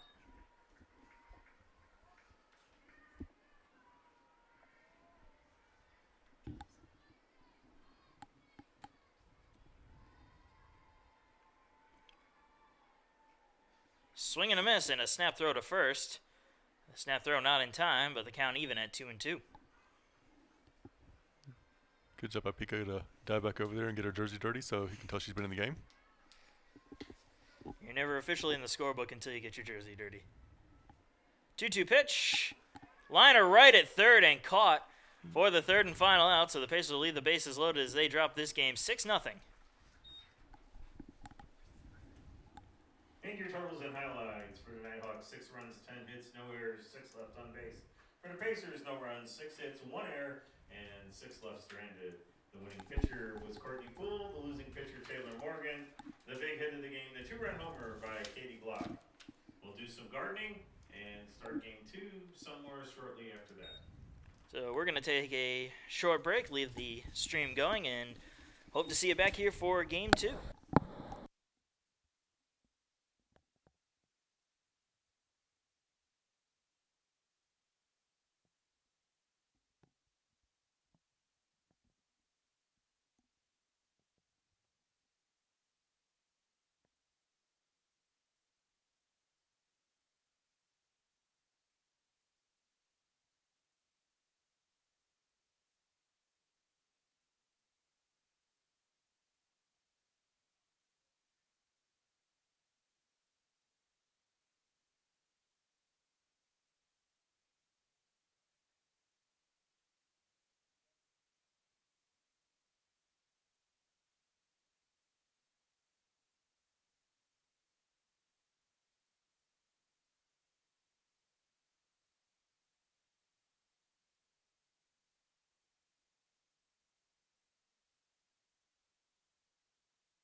And welcome back, folks. We're getting ready to start up Game 2 between the North Georgia Nighthawks and the USC Aiken Pacers.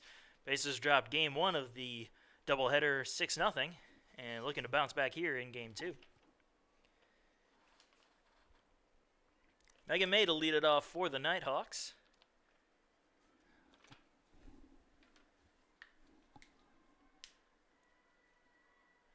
And here's the first pitch. And it's going to go all the way to the backstop for ball 1.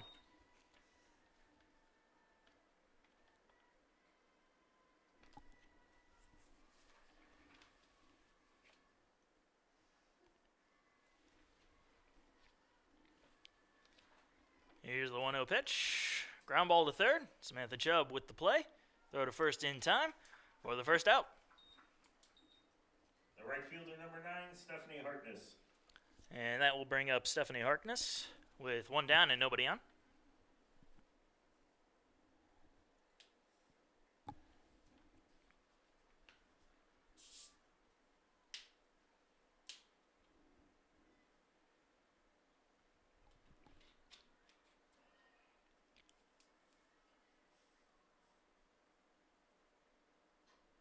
That one's going to be fouled off for strike 1.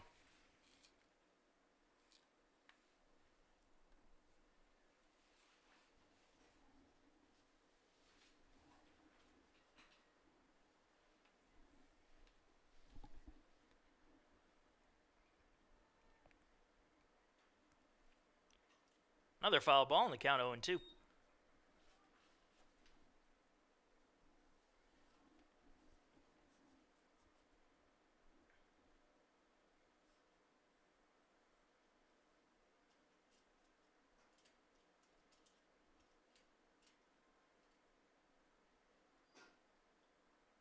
That ball way outside and in the dirt, making the count 1-2.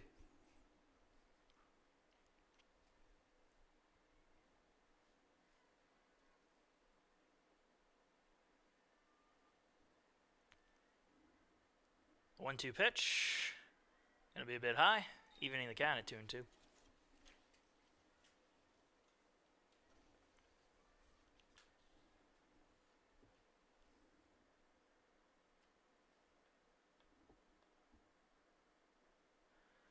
Low and outside once again, and the count now full.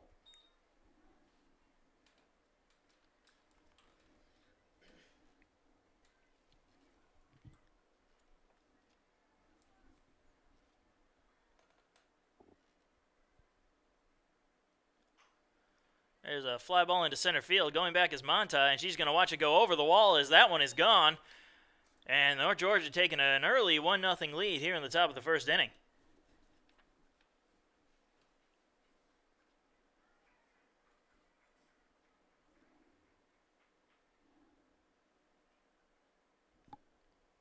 Now batting number 11, Meredith Heyer. And after the solo home run, Meredith Heyer will come to the plate.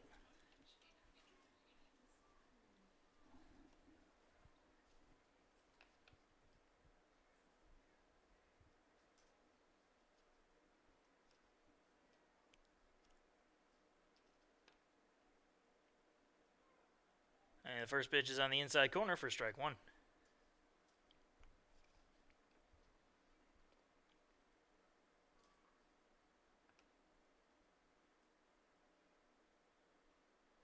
That one high evens the count at 1-1.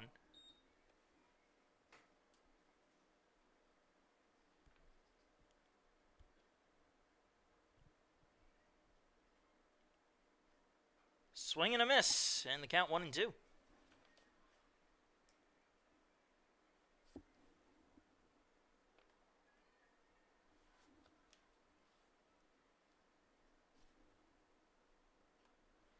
Another high pitch there, and the count will be even at 2-2.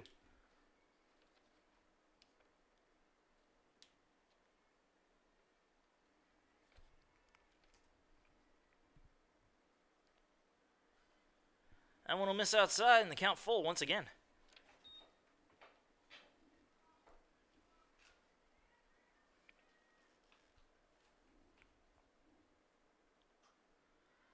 Popped into foul territory. And that'll be caught for the second out. The catcher, number 10, Jessica Finch. And Jessica Finch will come up now with 2 down and nobody on, as North Georgia leads the Pacers 1-0.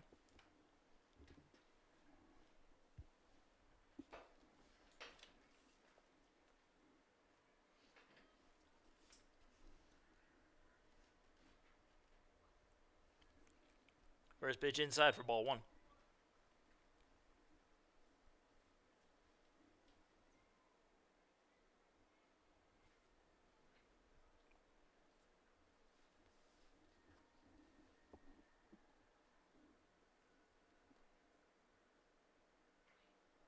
And one outside, count 2-0.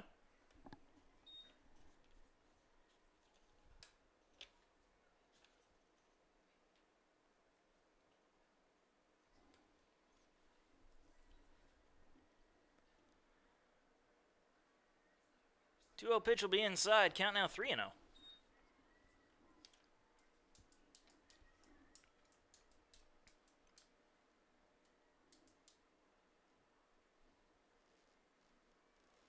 The 3-0 pitch, finding the inside part of the plate, 3-1 the count.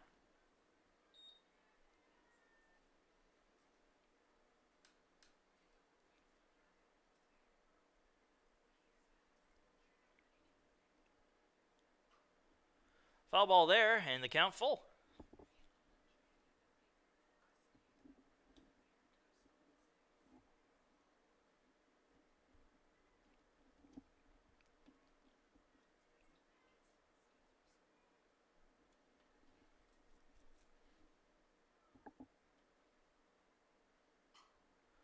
Ground to the third. Chubb with the play, and the throw in time for the final out. But North Georgia takes an early 1-0 lead on the solo home run, as we're going into the bottom of the first, 1-0 to score.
And welcome to the bottom of the first inning. Sarah Monti will lead it off for USC Aiken as they trail the Nighthawks 1-0.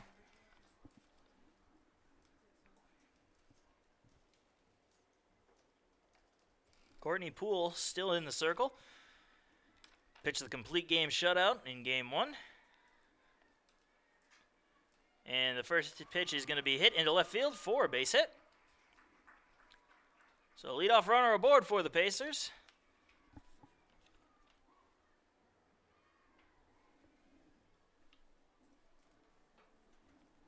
The right fielder, Sydney Kate Murphy. And that'll bring up Sydney Kate Murphy with a runner on first and nobody out.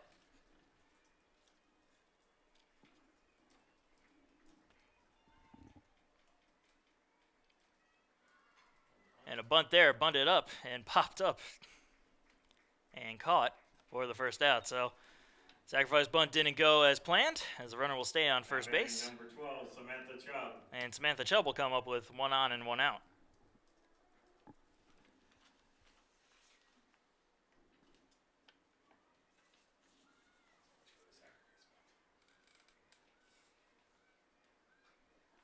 Popped up in foul territory and out of play.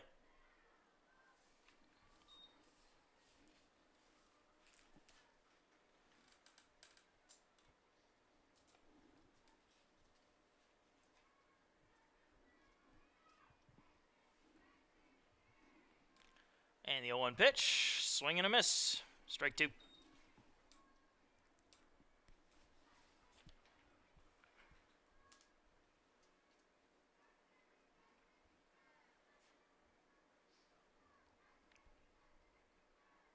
The 0-2 pitch, outside, the runner goes, and Montai will be safe at second on the stolen base as the throw missed everybody.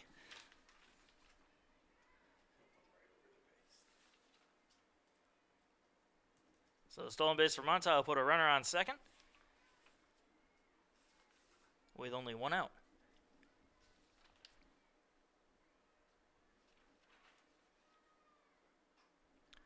Another foul ball by Chubb will keep the count right where it is at 1-2.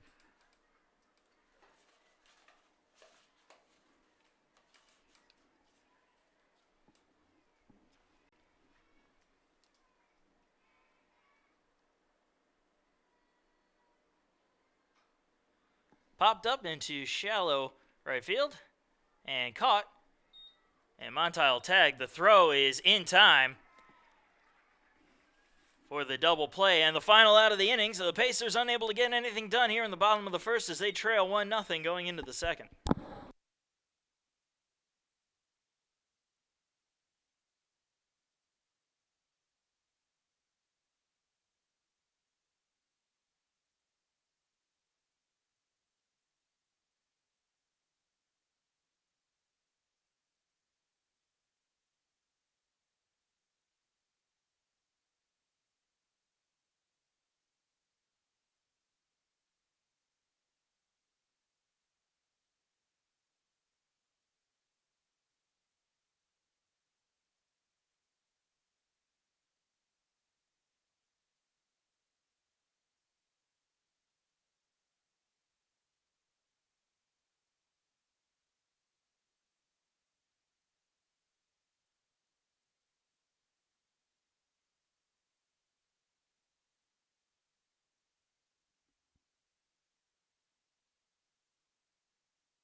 And welcome to the top of the second inning.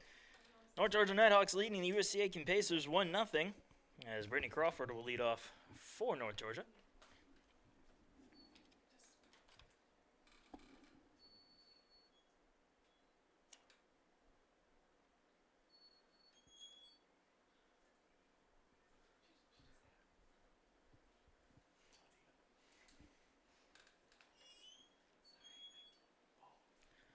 And the first pitch will miss outside for ball 1.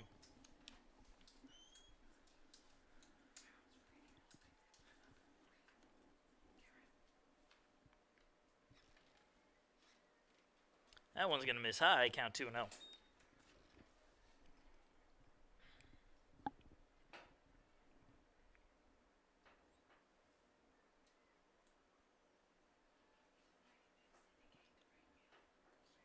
Pitch in the dirt, 3-0 the count.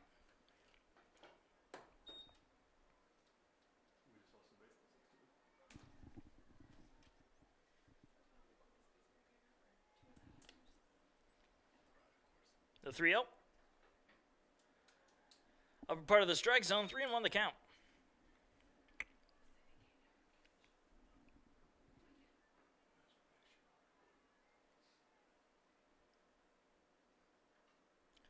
That one fouled off and the count full.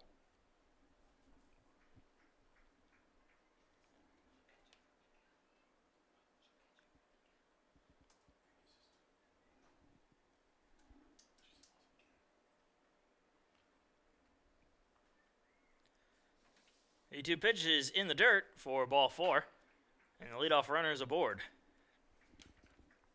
The designated player, Katie Block. That'll bring up Katie Block with 1 on first.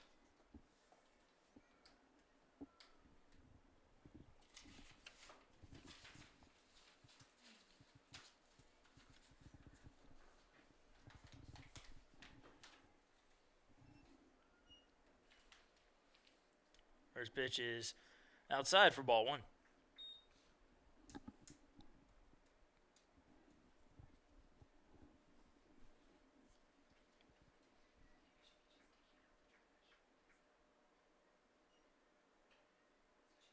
The 1-0. A bunt laid down. Chubb gets the ball. Throw to first is in time for the first out. The runner will advance over to second on the sac bunt. Now batting number 5, Ansley Phillips. Now Ansley Phillips will come up with a runner on second and 1 down.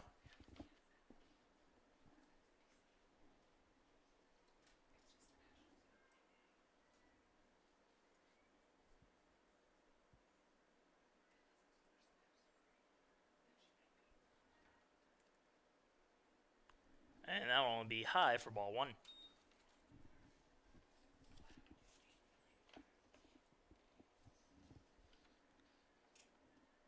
Here's the 1-0 pitch. Fouled off, evening the count at 1-1.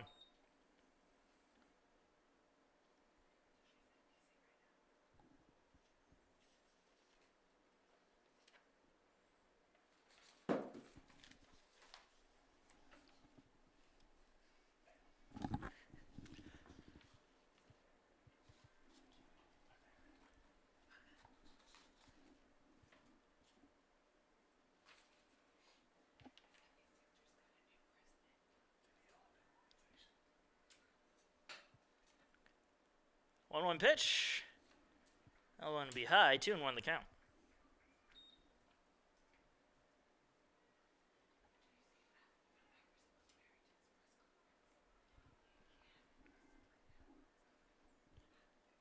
Swing and a miss. Evens the count again at 2-2.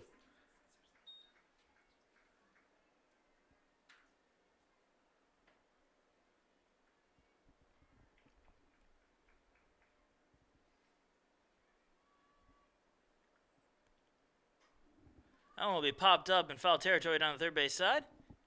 And that one will be caught for the second out.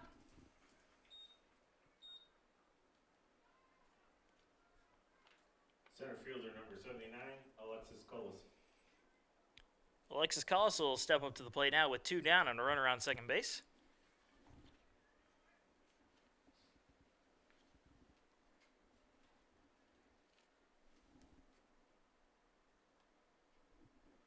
That one goes all the way to the backstop. I'll let the runner move over to third. So now with 2 down, there's a runner on third.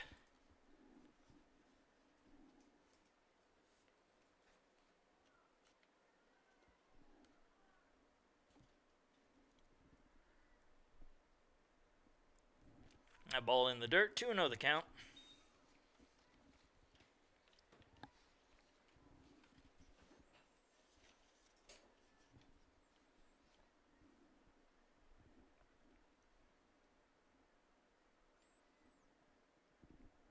Another ball in the dirt, making the count 3-0.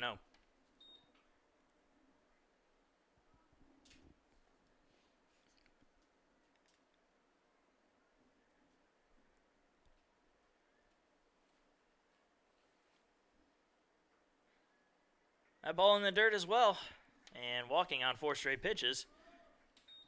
Shortstop number 20, Kaylee Turner. And there's a rundown going on here. One scores. And a run will score on that rundown. And she will be called out. But a run will score on the rundown, making the score 2-0 as we go into the bottom of the second inning by that score.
Looking at the bottom of the second inning, 2-0 the score here as Chandler Terrapin fouls off the first pitch for strike 1.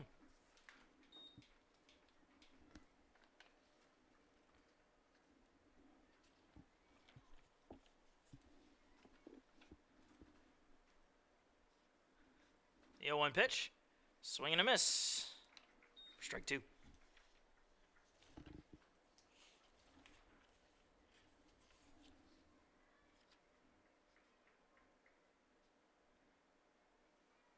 Another swing and a miss for strike 3 and the first out. Now batting number 15, Megan Thrower. That'll bring up Megan Thrower with 1 down and nobody on.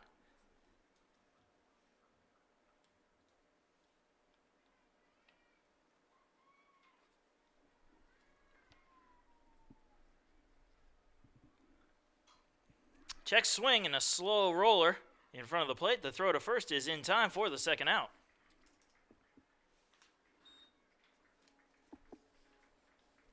The designated player, number 5, Carly Kynard. I'll bring up Carly Kynard.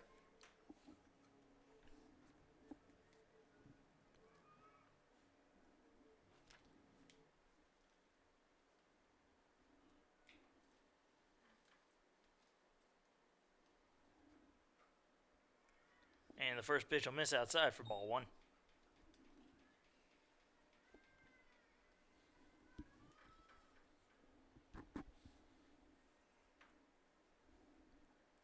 The 1-0. Will miss low, count 2-0.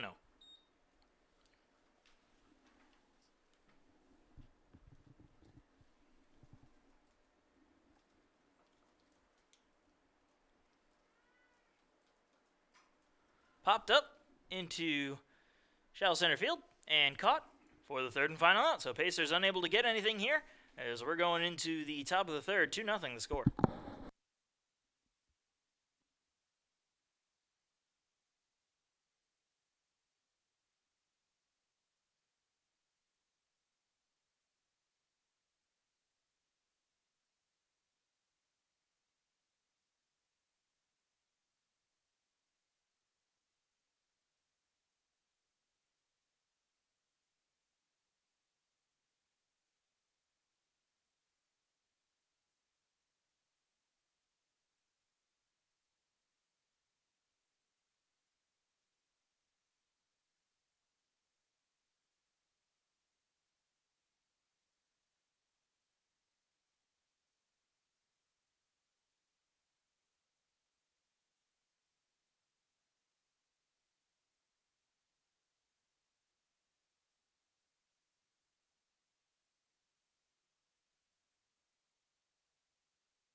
And Laura Spivey comes into bat here in the top of the third inning to lead off for North Georgia as they lead the Pacers 2-0.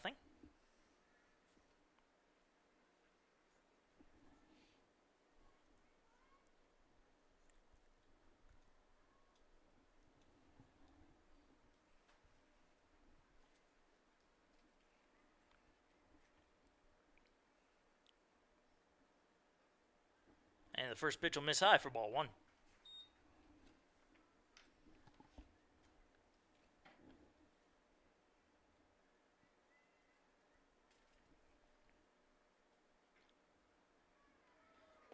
The 1-0 pitch will miss just low for ball two.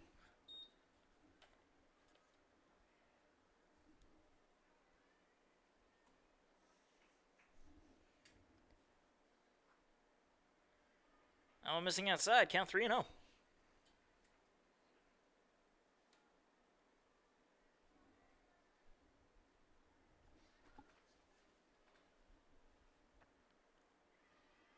And that one will also miss, and walking out 4 straight pitches was Spivey. Left fielder, Megan May. And that'll bring up Megan May.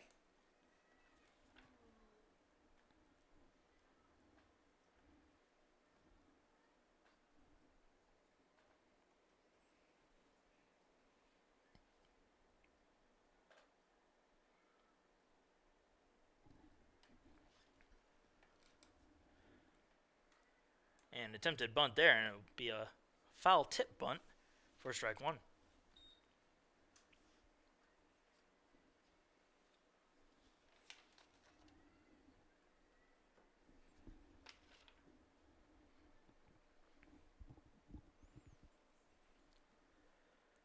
Another bunt. This one goes into fair territory. The throw to first is in time for the first out.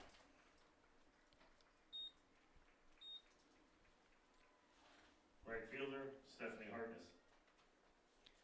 So Stephanie Harkness comes up with a runner on second and one down.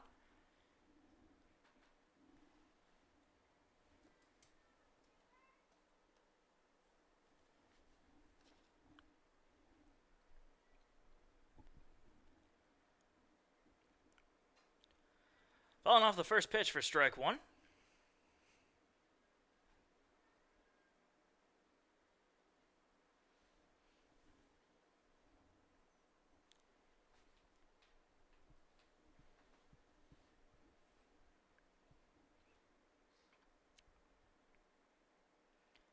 Pitch in the dirt, count now even at 1-1.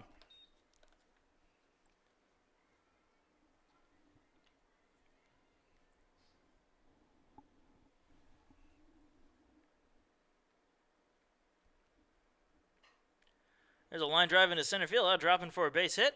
And they're going to send the runner home, and they're going to hold her up now as Monti gets the quick throw in accurately. And so now there are runners on second and third with one out.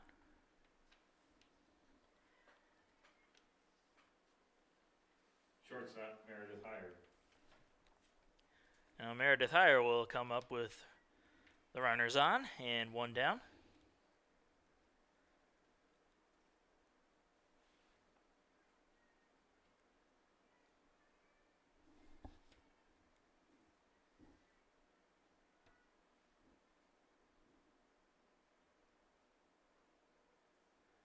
First pitch is in there for strike one.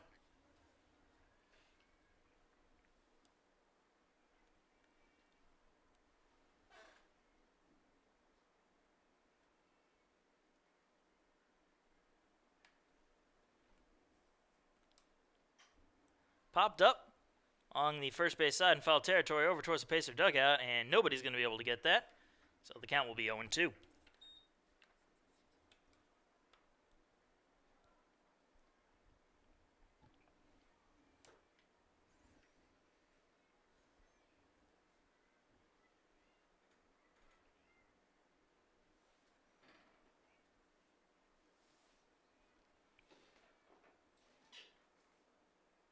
Ball inside, 1-2 the count.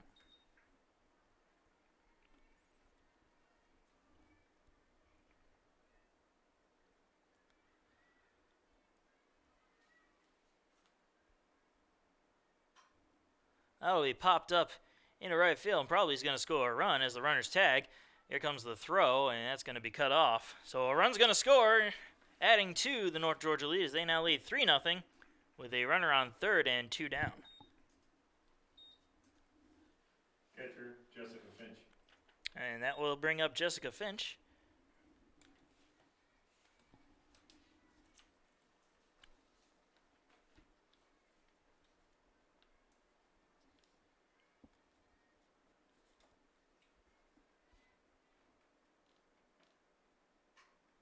Another pop-up, shallow left.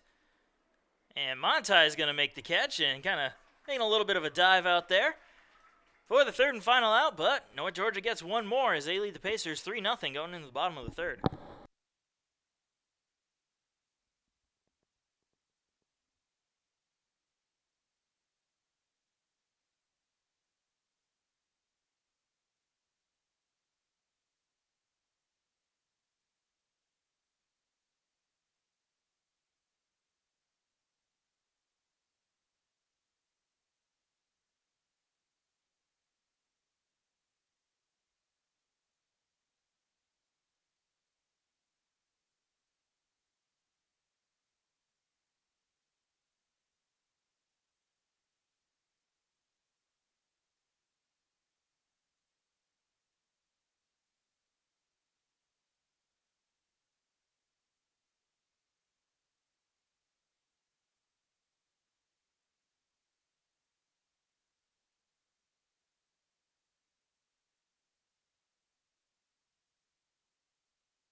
And welcome to the bottom of the third inning. Pacers trailing 3-0, and Andrea Daring will lead off for USCA.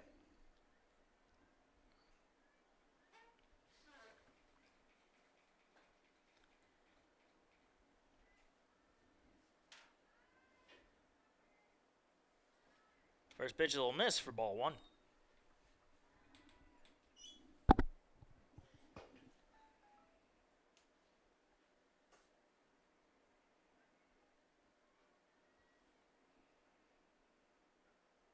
Swing and a miss, got her chasing one a bit early there.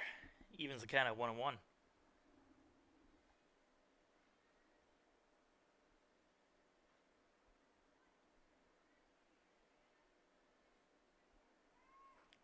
Another swing and a miss, making the count 1-2.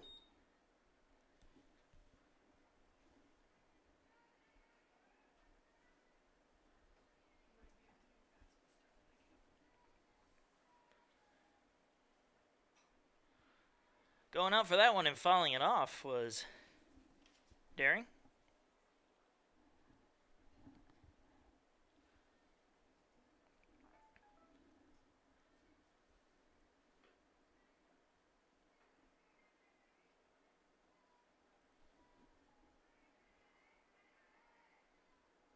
And the 1-2 pitch. Inside corner for strike three and the first out.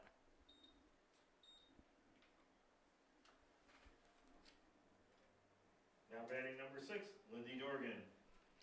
And Lindsay Dorgan coming up now with one down and nobody on.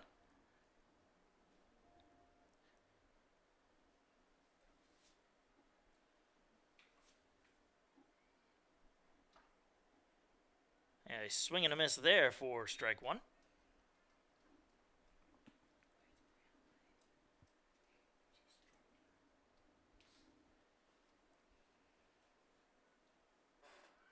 And a bunt here, right back to the circle.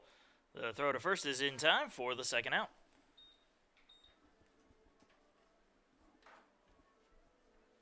The shortstop, Sarah Timmerman. And now it'll bring up Sarah Timmerman with 2 away and nobody on.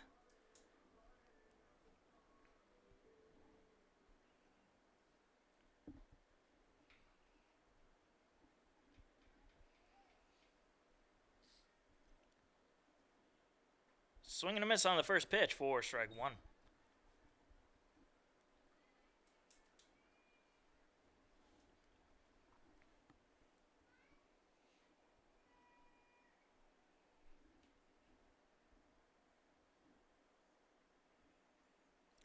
Pitch outside evens the count at 1-1.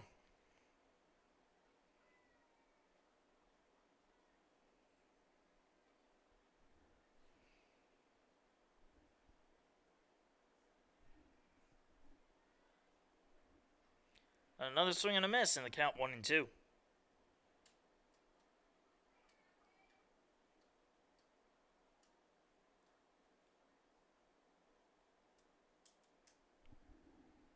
The 1-2. Popped into foul territory down the third base side and caught for the third and final out. So Pacers going down 1-2-3 as we go into the top of the fourth inning. They trail 3-0.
Top of the fourth inning coming up, and Brittany Crawford will lead it off for North Georgia as they lead 3-0.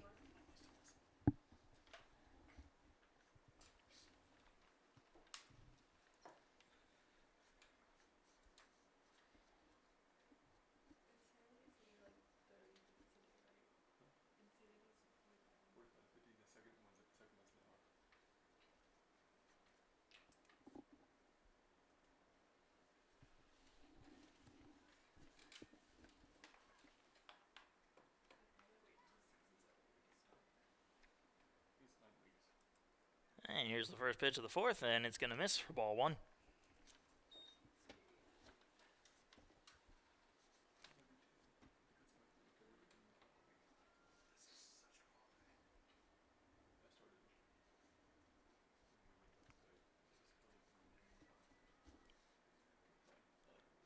The 1-0 pitch.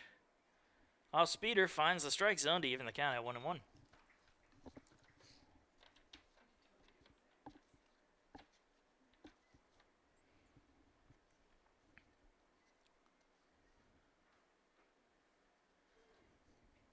Pitch missing inside, count 2-1.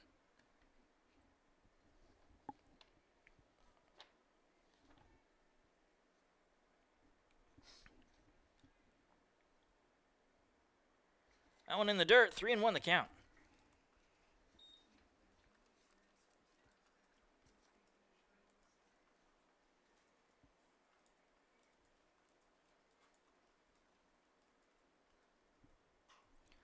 That'll be a grounder. Nice diving play there, but they'll be unable to get the out. A runner will be on first on the infield hit. The designated player, Katie Block. And Katie Block will come up now. Timmerman with a nice dive there to keep it from going into the outfield and maybe turning it into a double.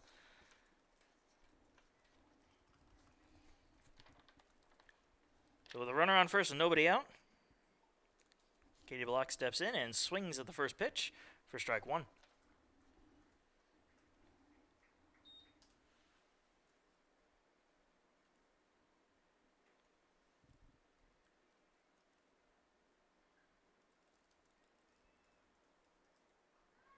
You want a show of bunt. And a miss for ball one. They're going to appeal, however. And they're going to say she did not offer at it.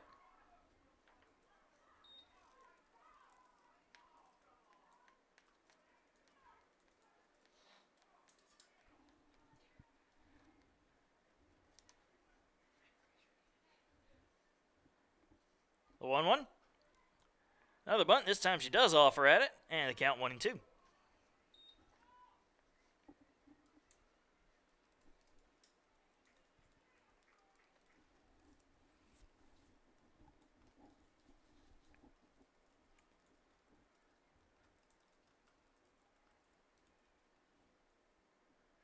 One-two pitch misses, and the runner's going to go, and the ball's going to go into the outfield, but Montai's there to grab it quickly. So a stolen base will put a runner on second with nobody out, and a 2-2 count.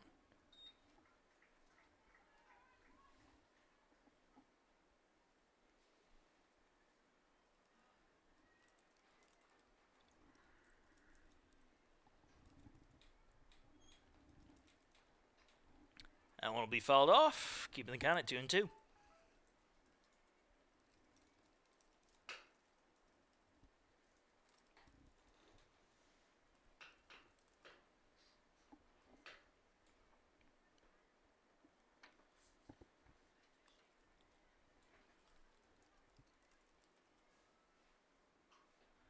Popped up, shallow left, and caught by Timmerman for the first out. Now batting number 5, Ansley Phillips. And that'll bring up Ansley Phillips with one down and a runner on second.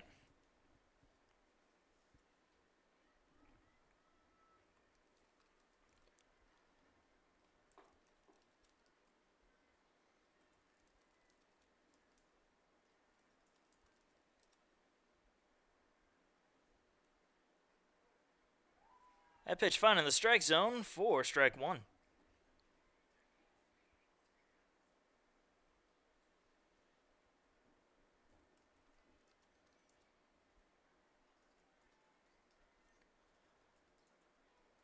Oh, pitch comes inside, but it finds a bit of the plate for strike two.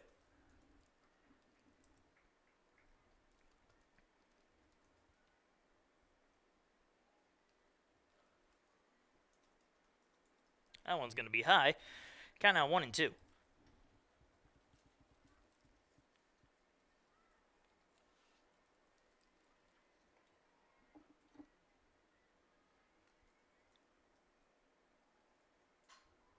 That'll be popped up into center field. Montai going back for it and making the catch for the second out. The runner will tag.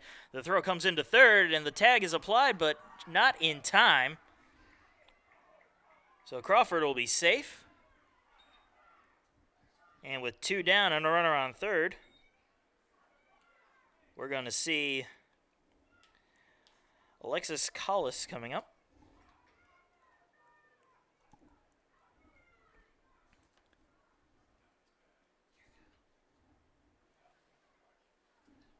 Before that, we're going to have a little meeting between the coach and the ump, discussing that last play.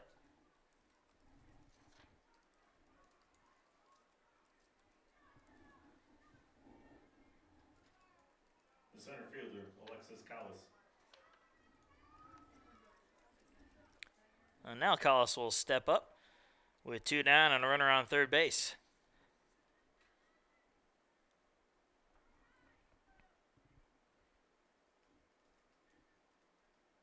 Swing and a miss on the first pitch for strike one.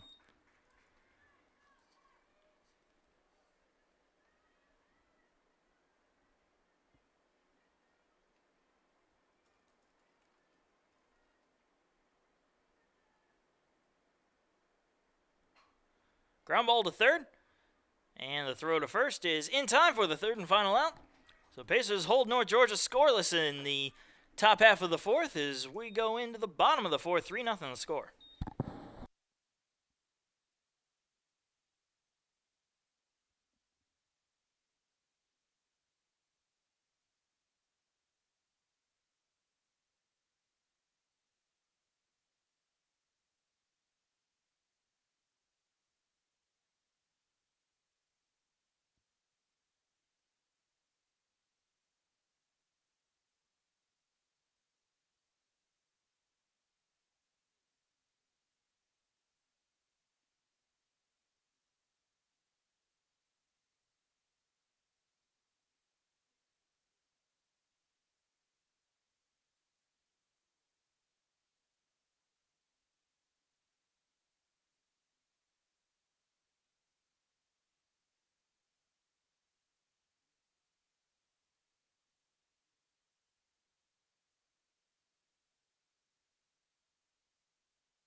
And we're back here in the bottom of the fourth inning. Pacers trailing 3-1, and top of the order with Sarah Montai, who has the only hit for the Pacers today. Will lead it off. And she'll foul off the first pitch for strike one.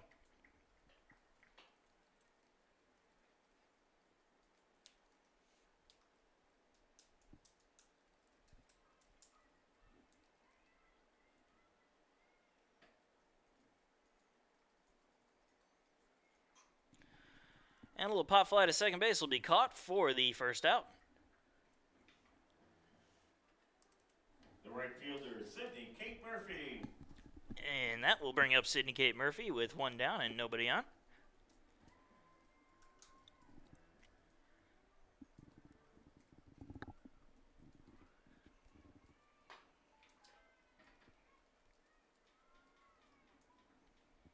That went inside for ball one.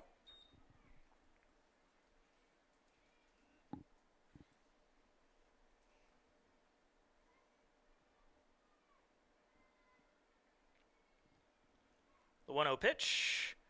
Grounder into left field for a base hit. So Sydney K. Murphy will be on first with one down. Now batting number 12. Now batting number 12. Now batting number 12, Samantha Chubb.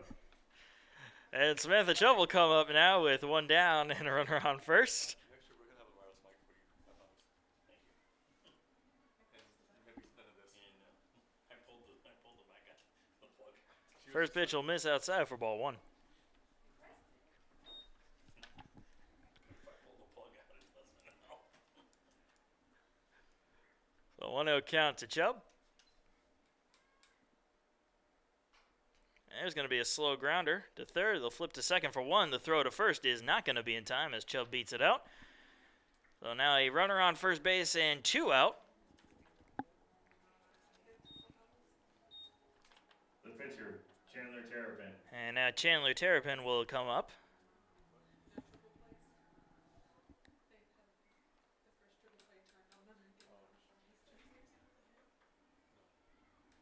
Well, there's already been that anyways.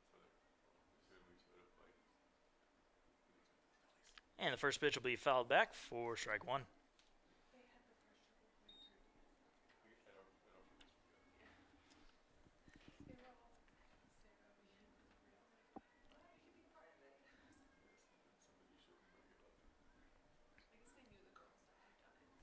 And the 0-1. Tried to check her swing, but went around anyway, and the count 0-2.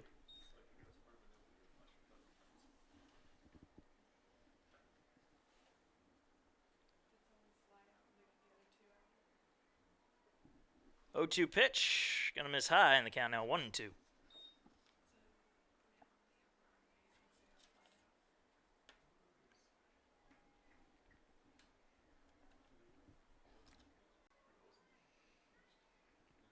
The 1-2 pitch. Tried to check her swing but was unable to, and she'll be tagged as the catcher dropped the ball for the third and final out. We're over halfway done as the Pacers are trailing 3-0 going into the 5th inning.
And Laura Spivey will lead it off for North Georgia here in the top of the 5th inning as they lead the Pacers 3-0.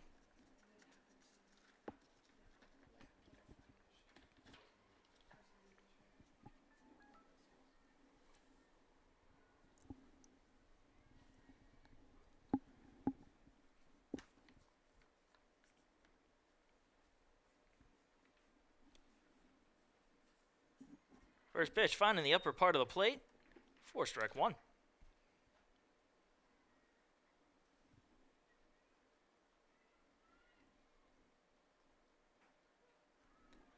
That one on the inside part, and the count 0-2.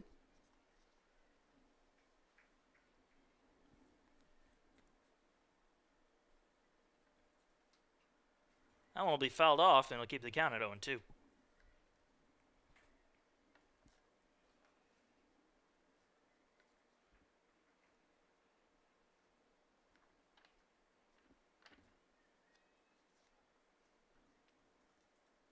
Swing and a miss for strike 3 and the first out of the 5th inning. Left fielder, Megan May. That'll bring us back to the top of the order with Megan May.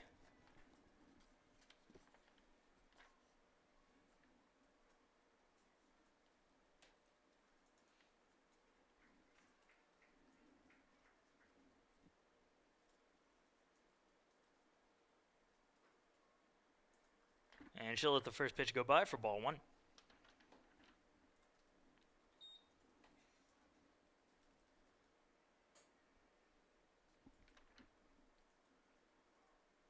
That one's going to find the strike zone to even the count at 1-1.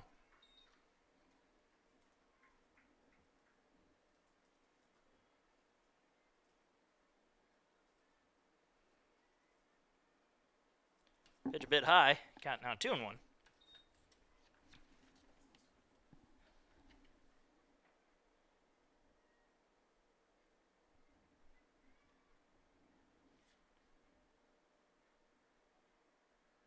That pitch low. 3-1 the count.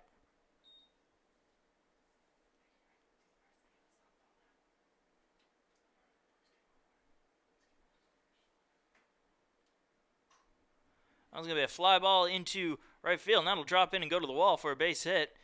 And turning into a double is May. So a 1-out double. That'll bring up Right fielder, Stephanie Hartness.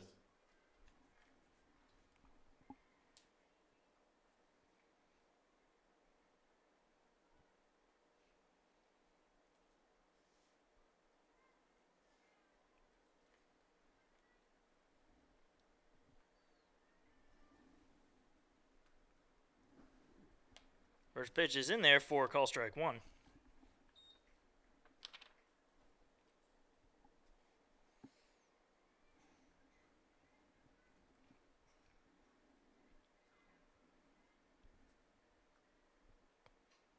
That will be fouled off, and the count now 0-2.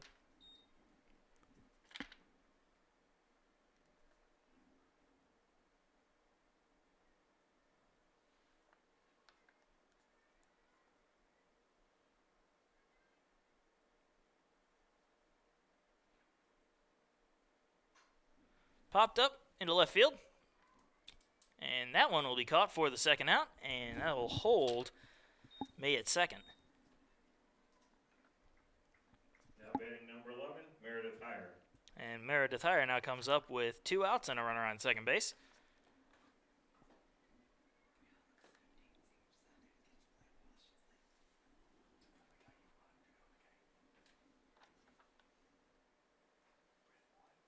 That went inside for ball 1.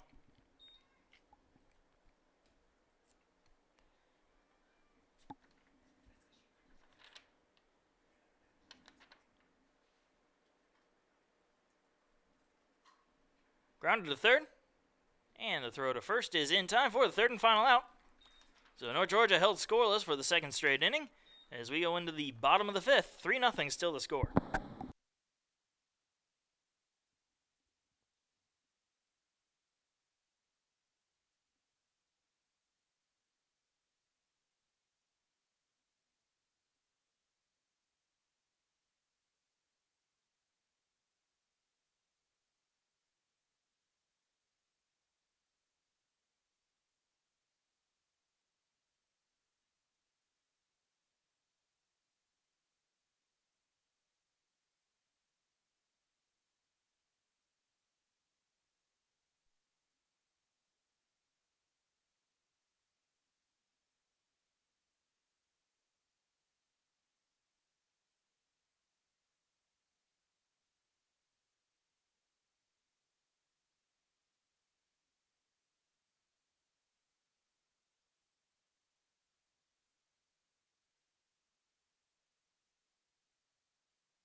And welcome to the bottom of the fifth inning. Pacers still trailing 3-0 as Megan Thrower will lead it off.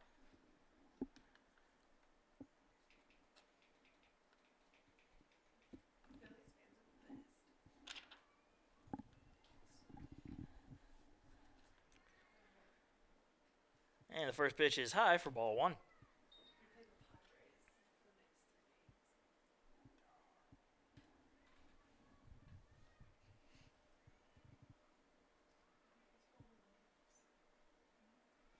The 1-0 pitch, swing and a miss. Evens the count at 1-1.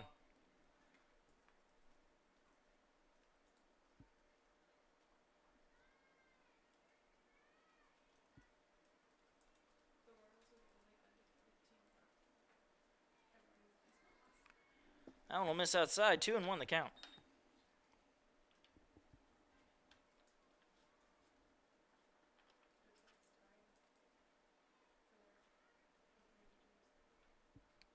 Another swing and a miss, evens the count at 2-2.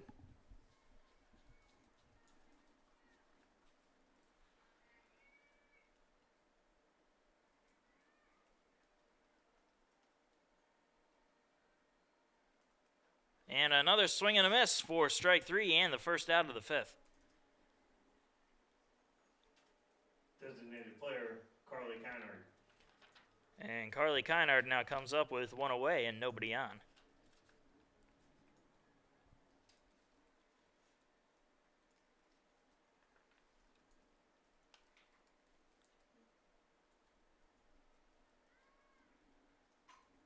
That's going to be a liner over the shortstop's head and into left field and all the way to the wall. And sliding into second is Kynard safely for a one-out double. That's her first career extra base hit, I've just been told. The catcher, Andrea Daring. And that will bring up Andrea Daring with a runner on second and only one out.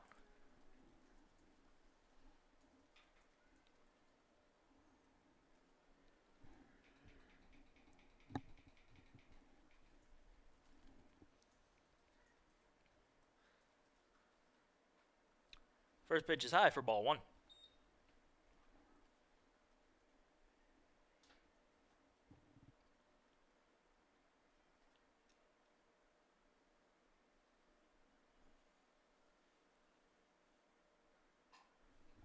That one's going to be lined foul, evening the count at 1-1.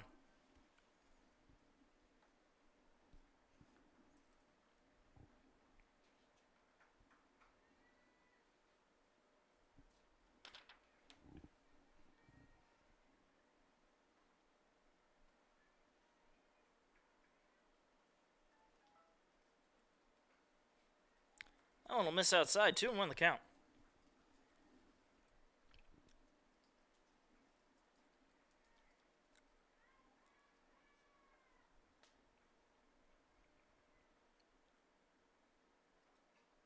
That one will be fouled off, evening the count at 2-2.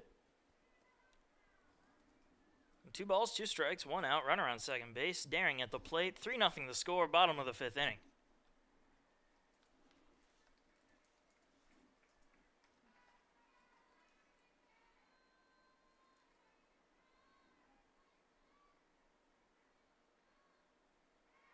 Manages to hold back on that one, and the count full.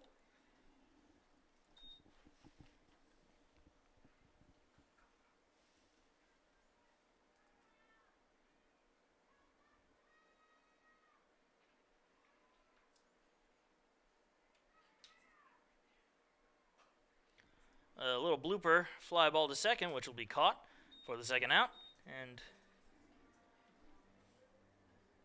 Number 6, Lindsay Dorgan. that'll bring up Lindsay Dorgan with the runner on second and 2 down.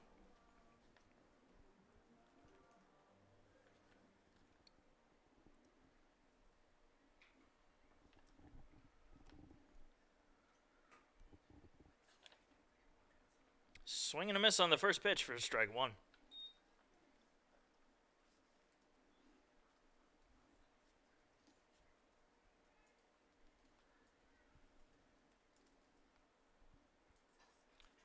That one's going to be fouled off and out of play for strike 2.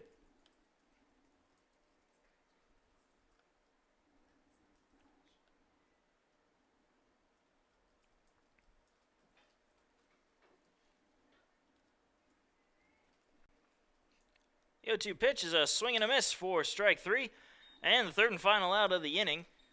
Pacers held scoreless once again as we go into the top of the 6th, 3-0 the score.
And welcome to the top of the 6th inning. Jessica Finch will lead it off for the Nighthawks as they lead the Pacers 3-0. You can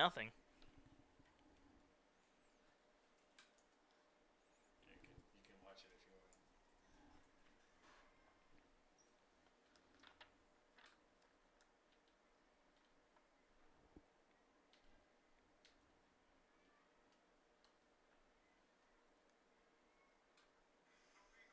First pitch is low and in the dirt for ball 1.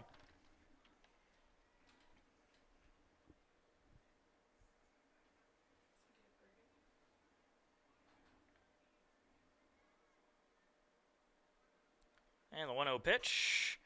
It's going to be a line drive into center field and go to the wall for a base hit.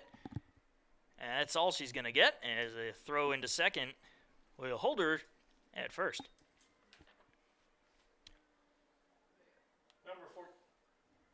Now batting number 14, Brittany Crawford. And Brittany Crawford will come up after the single by Finch. And it looks like we're going to have a pinch runner here. Whitney Worth will be the pinch runner. The pinch runner, Whitney Worth. And while we have a moment, I'd like to thank a few of our sponsors. Fats Cafe, home of our Coach's Corner. And the South Carolina Education Lottery, where you aren't only taking a chance, you're giving a chance.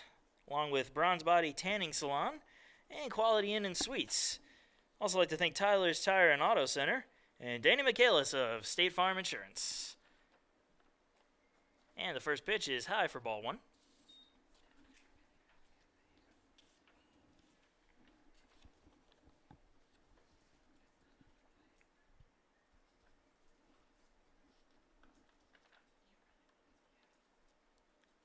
The 1-0 pitch is fouled off by Crawford for an even 1-1 count.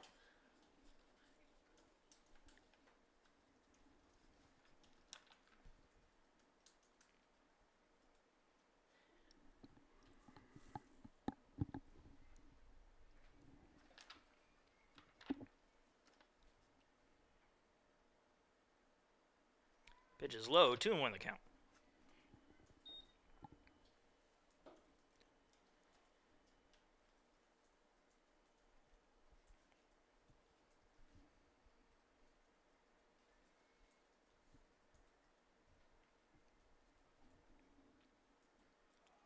Two-one pitch is in there for strike 2. The throw to second, however, is not in time, so a stolen base for Worth.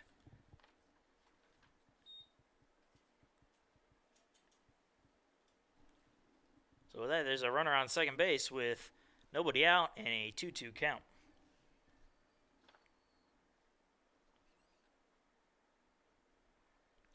Ball is inside and low, and the count out full.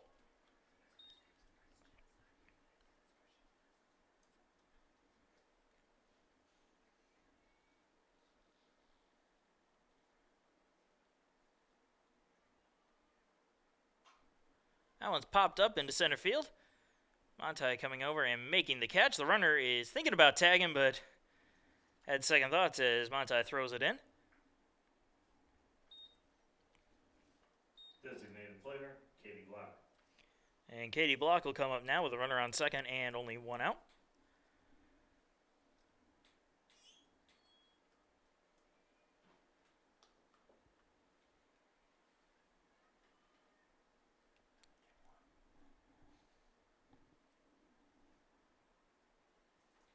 And the first pitch is a bit high for ball 1.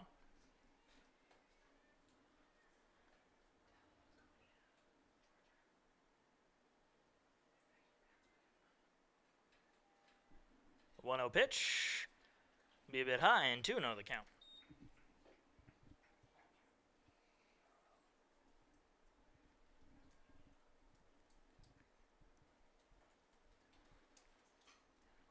Be a ground ball to third and foul.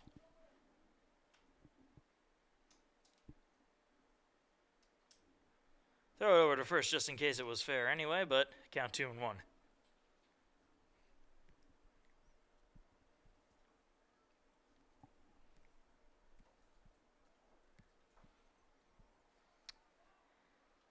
we're going to have a meeting between the umpires to discuss if that was a fair or a foul ball.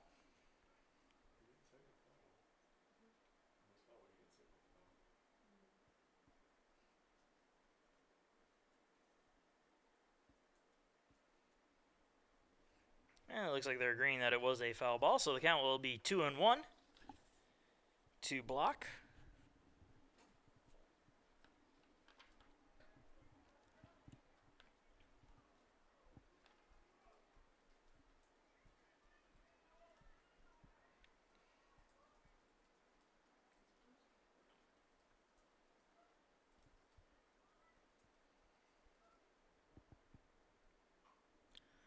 That one's going to be popped up and in foul territory, and everybody coming on making sure it didn't bounce back into fair territory, as the ball looked like it had a spin, but it just bounced to the wall. So the count even at 2-2, with a runner on second and one down here in the top of the sixth inning of a 3-0 ball game.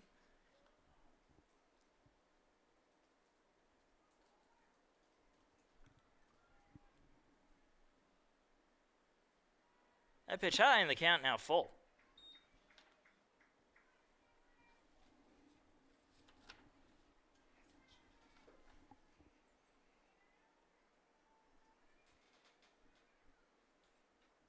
Another foul ball will keep the count right where it is at 3-2.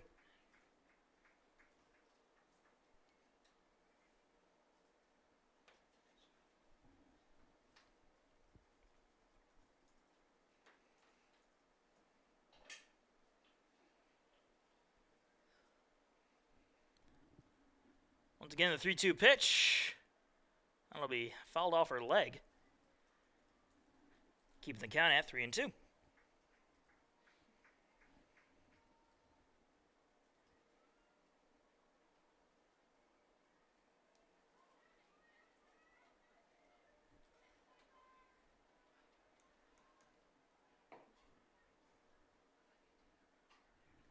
That one's a bloop hit into left field, and they're going to send the runner home. Here comes the throw to the plate, and it's going to be cut off, and they may have the runner in a rundown, and the tag is applied, and she is out at first. A 7-5-3 out if you're scoring at home for the second out, but another run is going to score, so North Georgia leads the Pacers 4-0.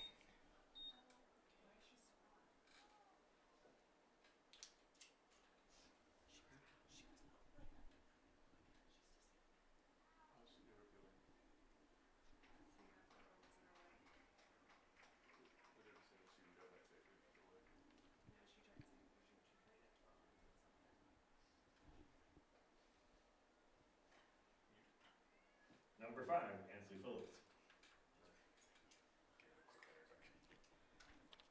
Ansley Phillips comes up now with 2 away and nobody on. And she'll watch the first pitch go by for strike one.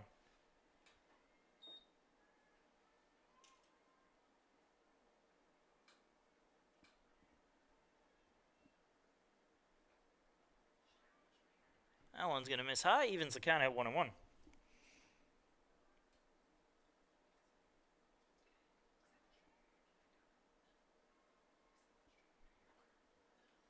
That one finds the strike zone, and the count 1-2.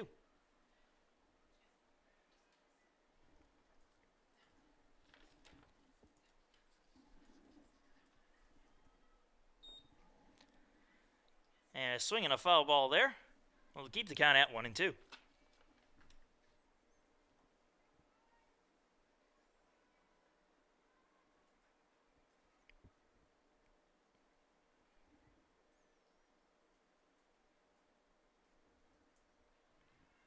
In the dirt, and the count even at 2-2.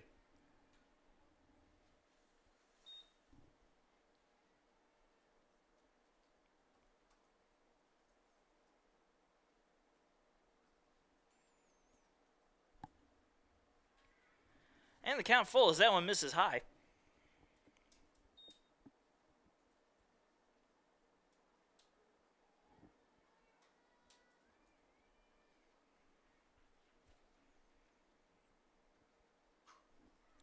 And that one's going to be hit into center field for a base hit. And Monty will get it in to hold the runner at first with 2 outs.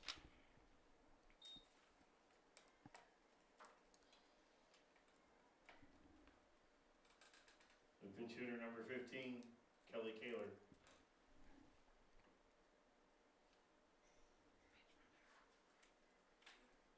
And Kelly Kaler comes in. The pinch runner is number 2, Morgan Helton. Should come into bat. And Morgan Helton will be the pinch runner at first.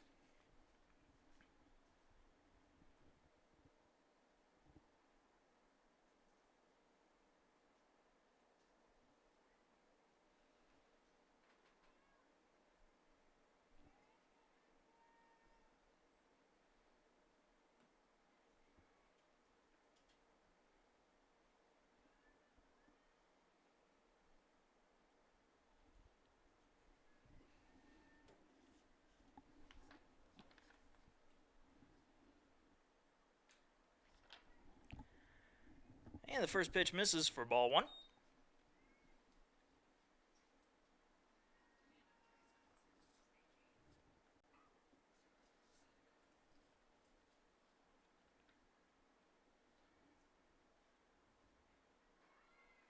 That one's going to be high. And the throw to second, however, is not in time.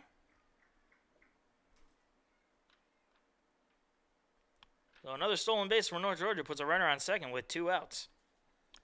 Count even at 1-1.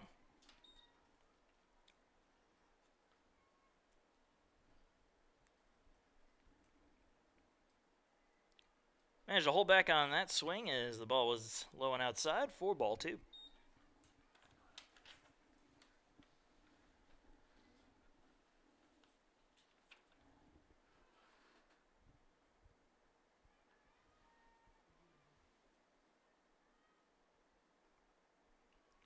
That one's going to be outside, count 3-1.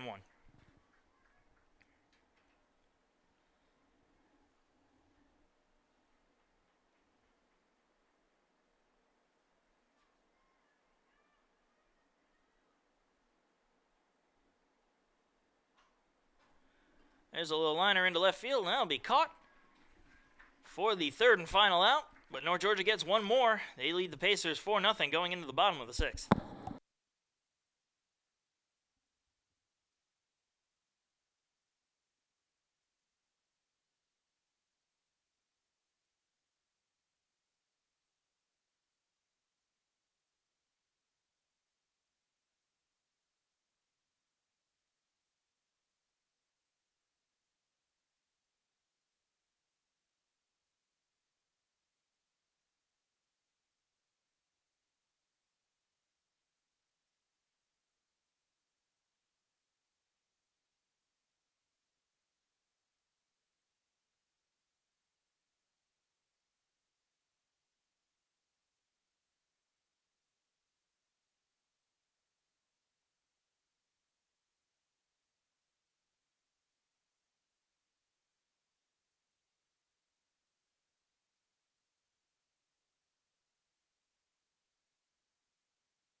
And welcome to the bottom of the 6th inning, folks. Julianne Leduc will lead it off for the Pacers as they trail 4-0. And she's going to swing and miss at the first pitch for strike 1.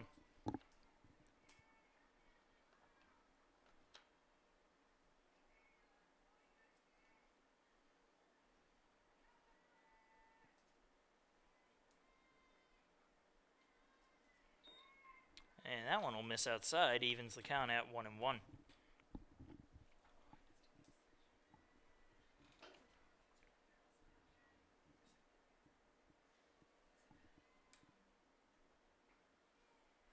That one on the inside part of the plate, making the count 1-2.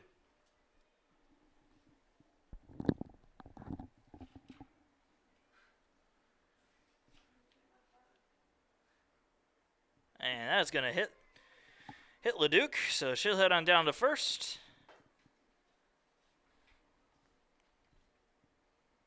The center fielder, Sarah Montai. That'll bring us to the top of the order with Sarah Montai. And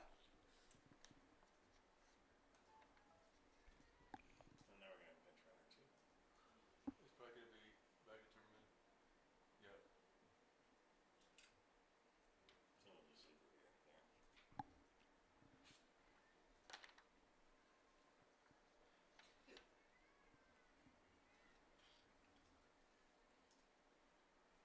there. So Timmerman will come back in and pinch run at first as Montai awaits the first pitch. Shows bunt, pulls it back, and has a 1-0 count.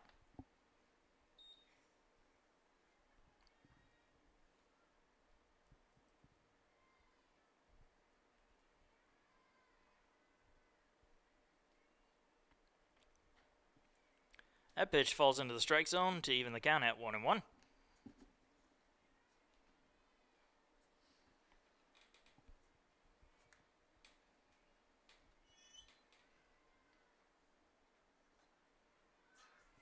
And Montai lays down a bunt right in front of the plate. The throw to first is in time, and they're going to throw over to second as Timmerman rounded, but she's able to dive back in time.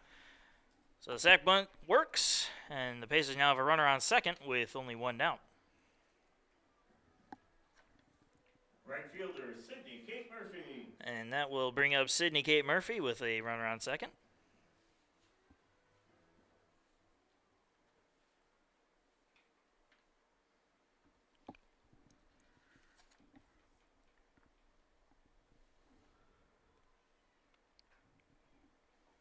And the first pitch will miss outside for ball one.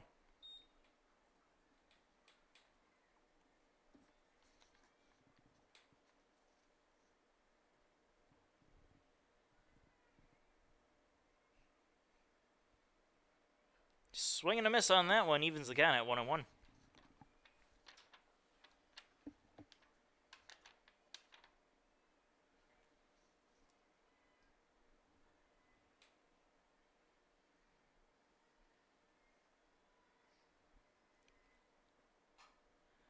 And that one's going to be lined to third and caught for the second out. That'll also hold Timmerman at second.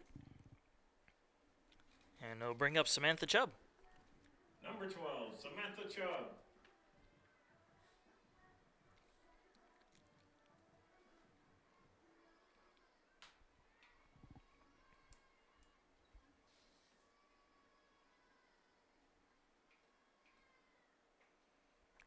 First pitch is outside for ball one.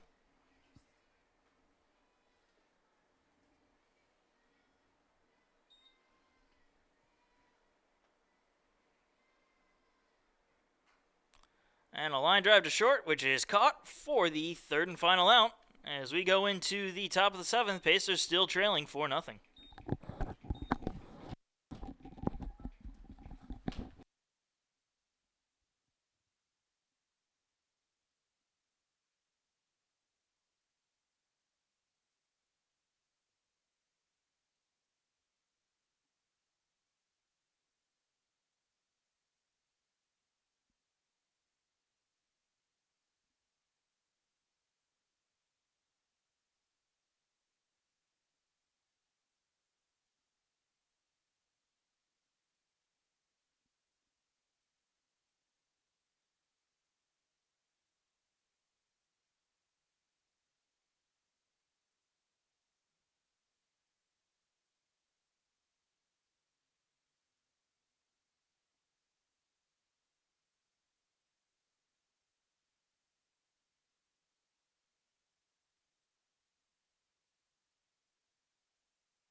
And we are in the top of the 7th inning as Laura Spivey will lead it off for the North Georgia Nighthawks.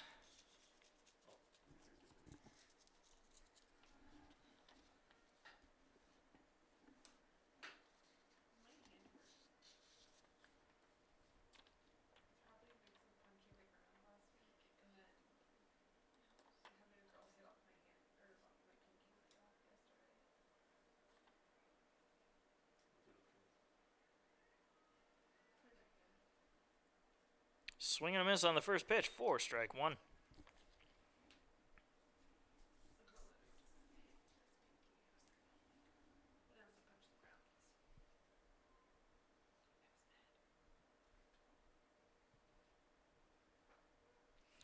That one on the inside part of the plate, and the count 0-2.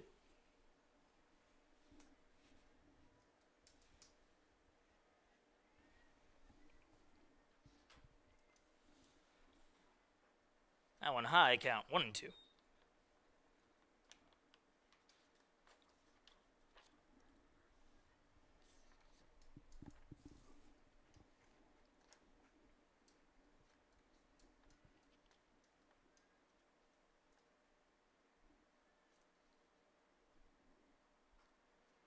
And a swing and a miss on the 1-2 pitch for strike three and the first out. Number 12, Megan May. And that'll bring us to the top of the order with Megan May.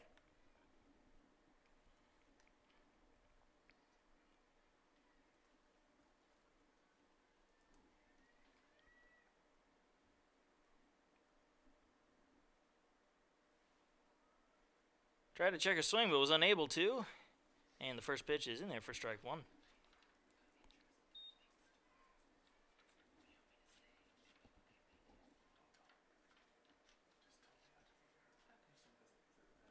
The 0-1 pitch. Inside, evens the count at 1-1.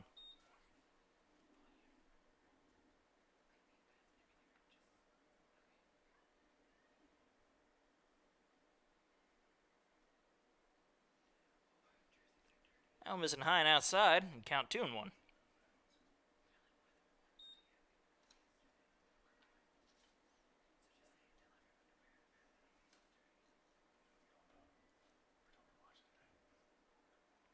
Inside part of the plate there, count even again at 2-2.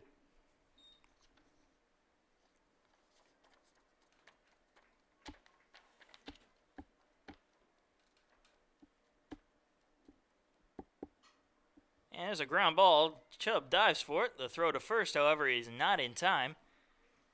So an infield hit with one away puts a runner on first for Stephanie Hartness.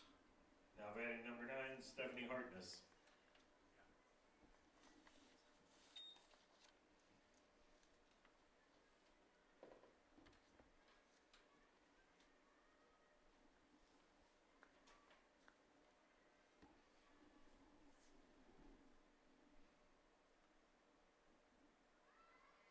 And first pitch misses for a ball. The throw to second, not in time.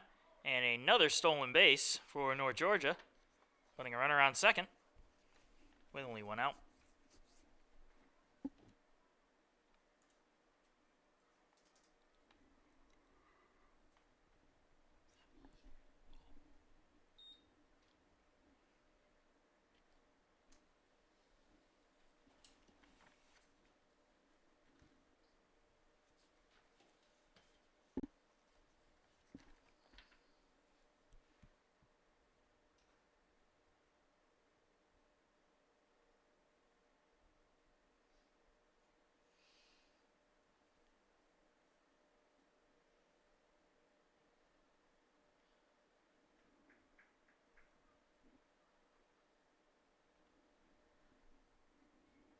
So after a little meeting to discuss the previous play, we're about ready to get back into action with a 1-0 count to Hartness.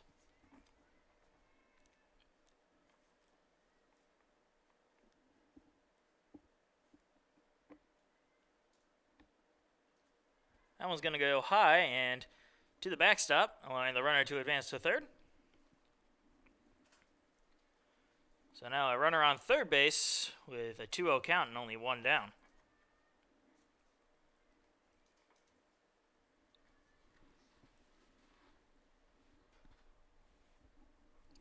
one outside, 3-0 the count.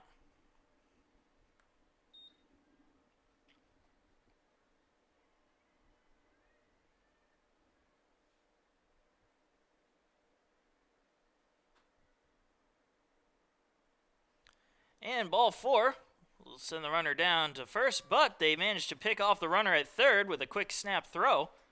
So now there are 2 down with only a runner on first base.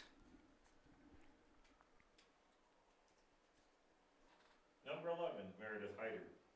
And that'll bring up Meredith higher.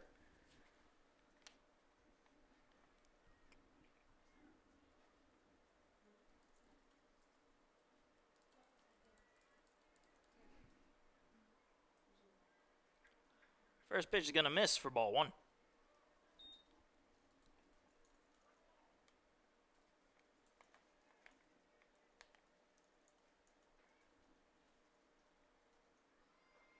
Leno high and inside, another throw to second on the steal, and not in time. Once again, North Georgia manages to steal a base and puts a runner on second with 2 outs.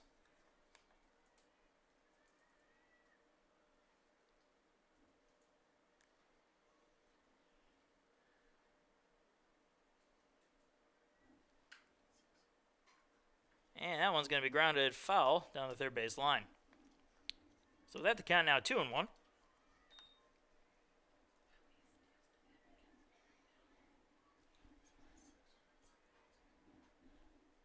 Just been told with that stolen base, North Georgia now has 6 stolen bases on the day, as there's a swing and a miss there to even the count at 2-2.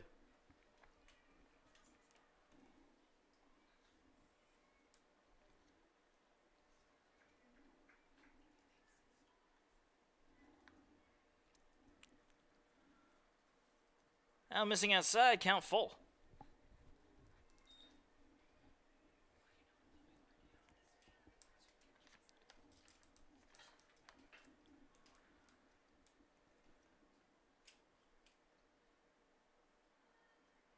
And that pitch is low for ball 4, so now the Nighthawks will have runners on first and second with 2 out. The catcher, Jessica Finch. And now Jessica Finch will come to bat.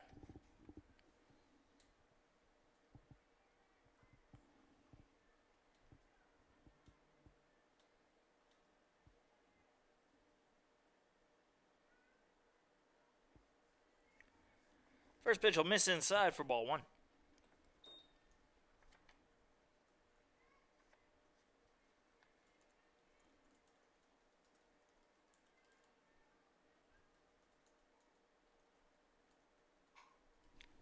That was going to be a fly ball and foul in left field.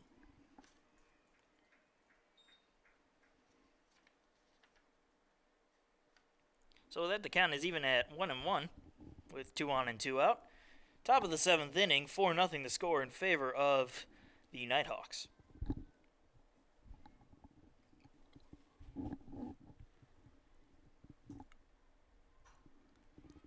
And there's a little base hit into center field, and that's going to score at least 1 run. And they're going to bring the runner home, and they'll score 2 runs now, as the relay was mishandled. So an RBI single adds to the North Georgia lead as they now lead 6-0. Number 14, Brittany Crawford. That'll bring up Brittany Crawford now with a runner on first and 2 down. So did you give a error on that? No. Just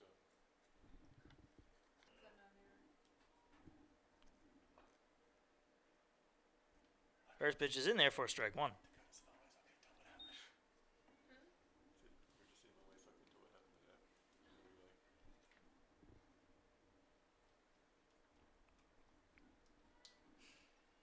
And the 0-1 pitch. Ground ball to short. The throw to first is in time for the 3rd and final out, but North Georgia gets 2 more.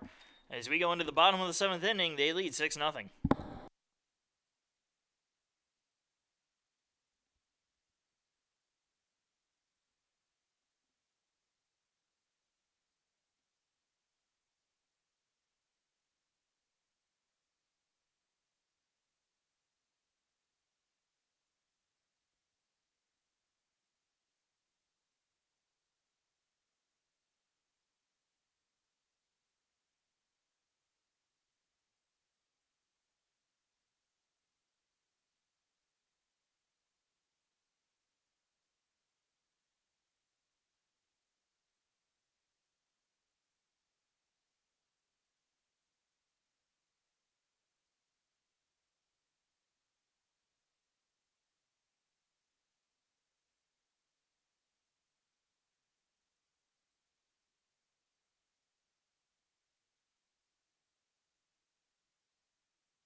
And we are in the bottom of the 7th inning, and Chandler Terrapin will lead it off as the Pacers trail the Nighthawks 6-0.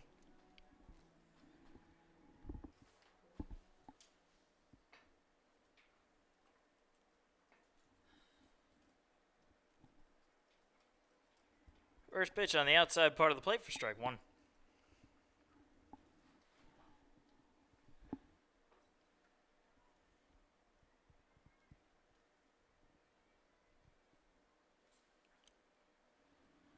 Oh, one pitch misses outside to even the count.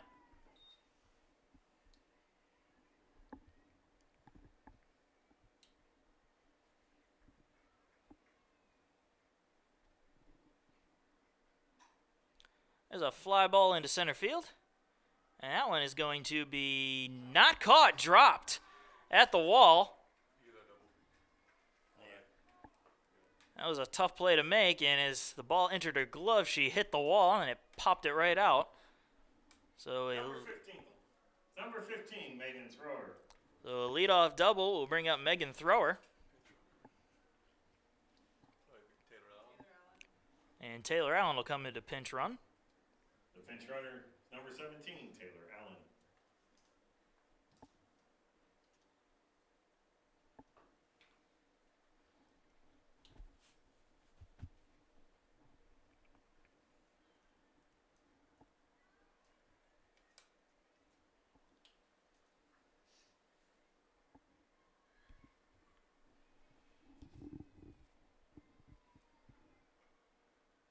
First pitch is in there for strike one.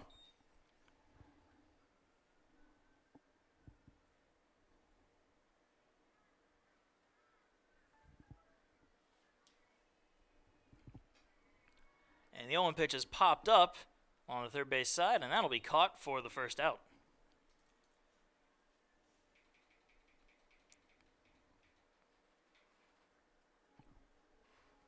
Number 5, Carly Kynard. And Carly Kynard will come up now with one away and a runner on second.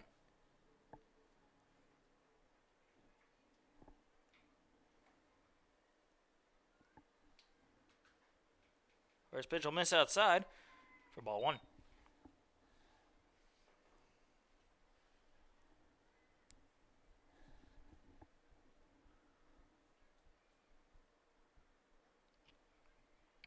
That one will find the strike zone to even the count at 1-1.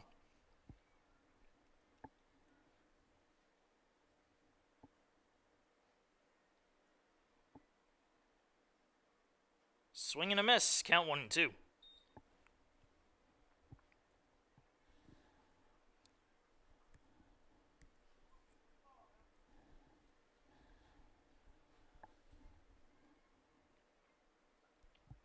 And that'll be fouled off by Kynard to keep the count at 1-2.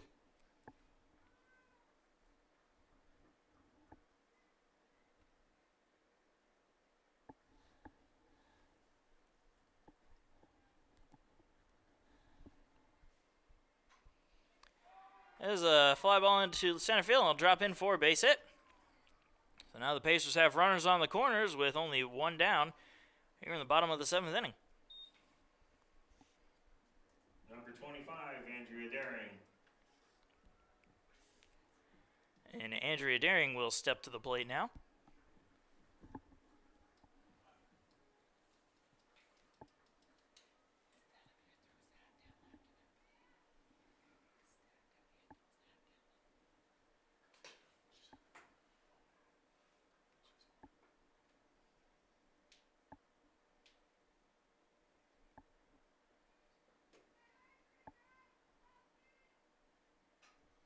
There's a fly ball into left field. That's going to be caught for the second out. The runner will tag. Here comes the throw to the plate, and it is not in time. She's unable to apply the tag. So the Pacers get their first run of the day as they now trail 6-1.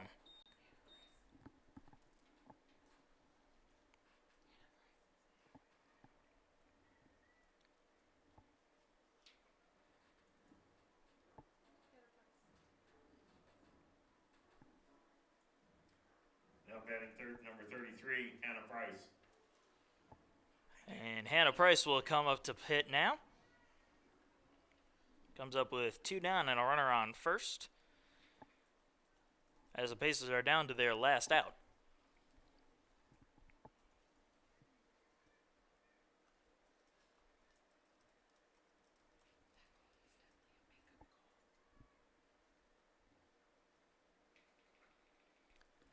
And the first pitch is in there for strike one.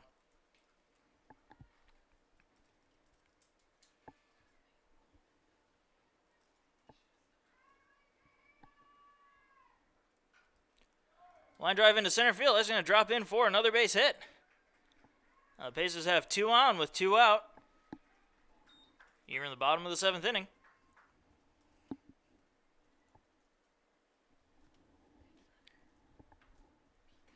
And Sarah Timmerman will now come up to bat. Pinch runner number 22, Samantha Pika, now batting Sarah Timmerman. And Samantha Pico will come in to pinch run.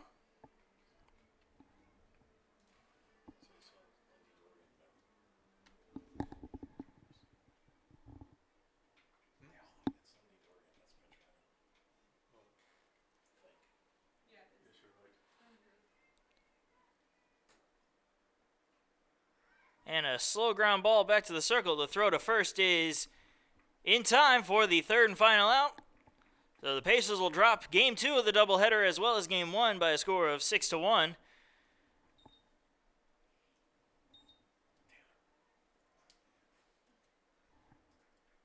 And your final totals and highlights for North Georgia: 6 runs, 9 hits, no errors, 5 left on base.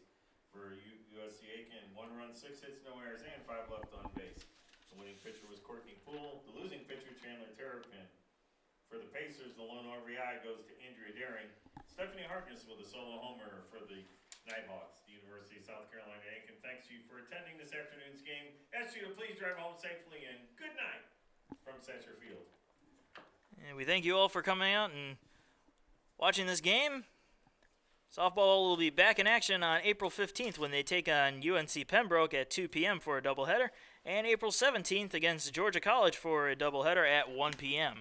Thank you for listening. I'm Marcus Johnson, and have a good one.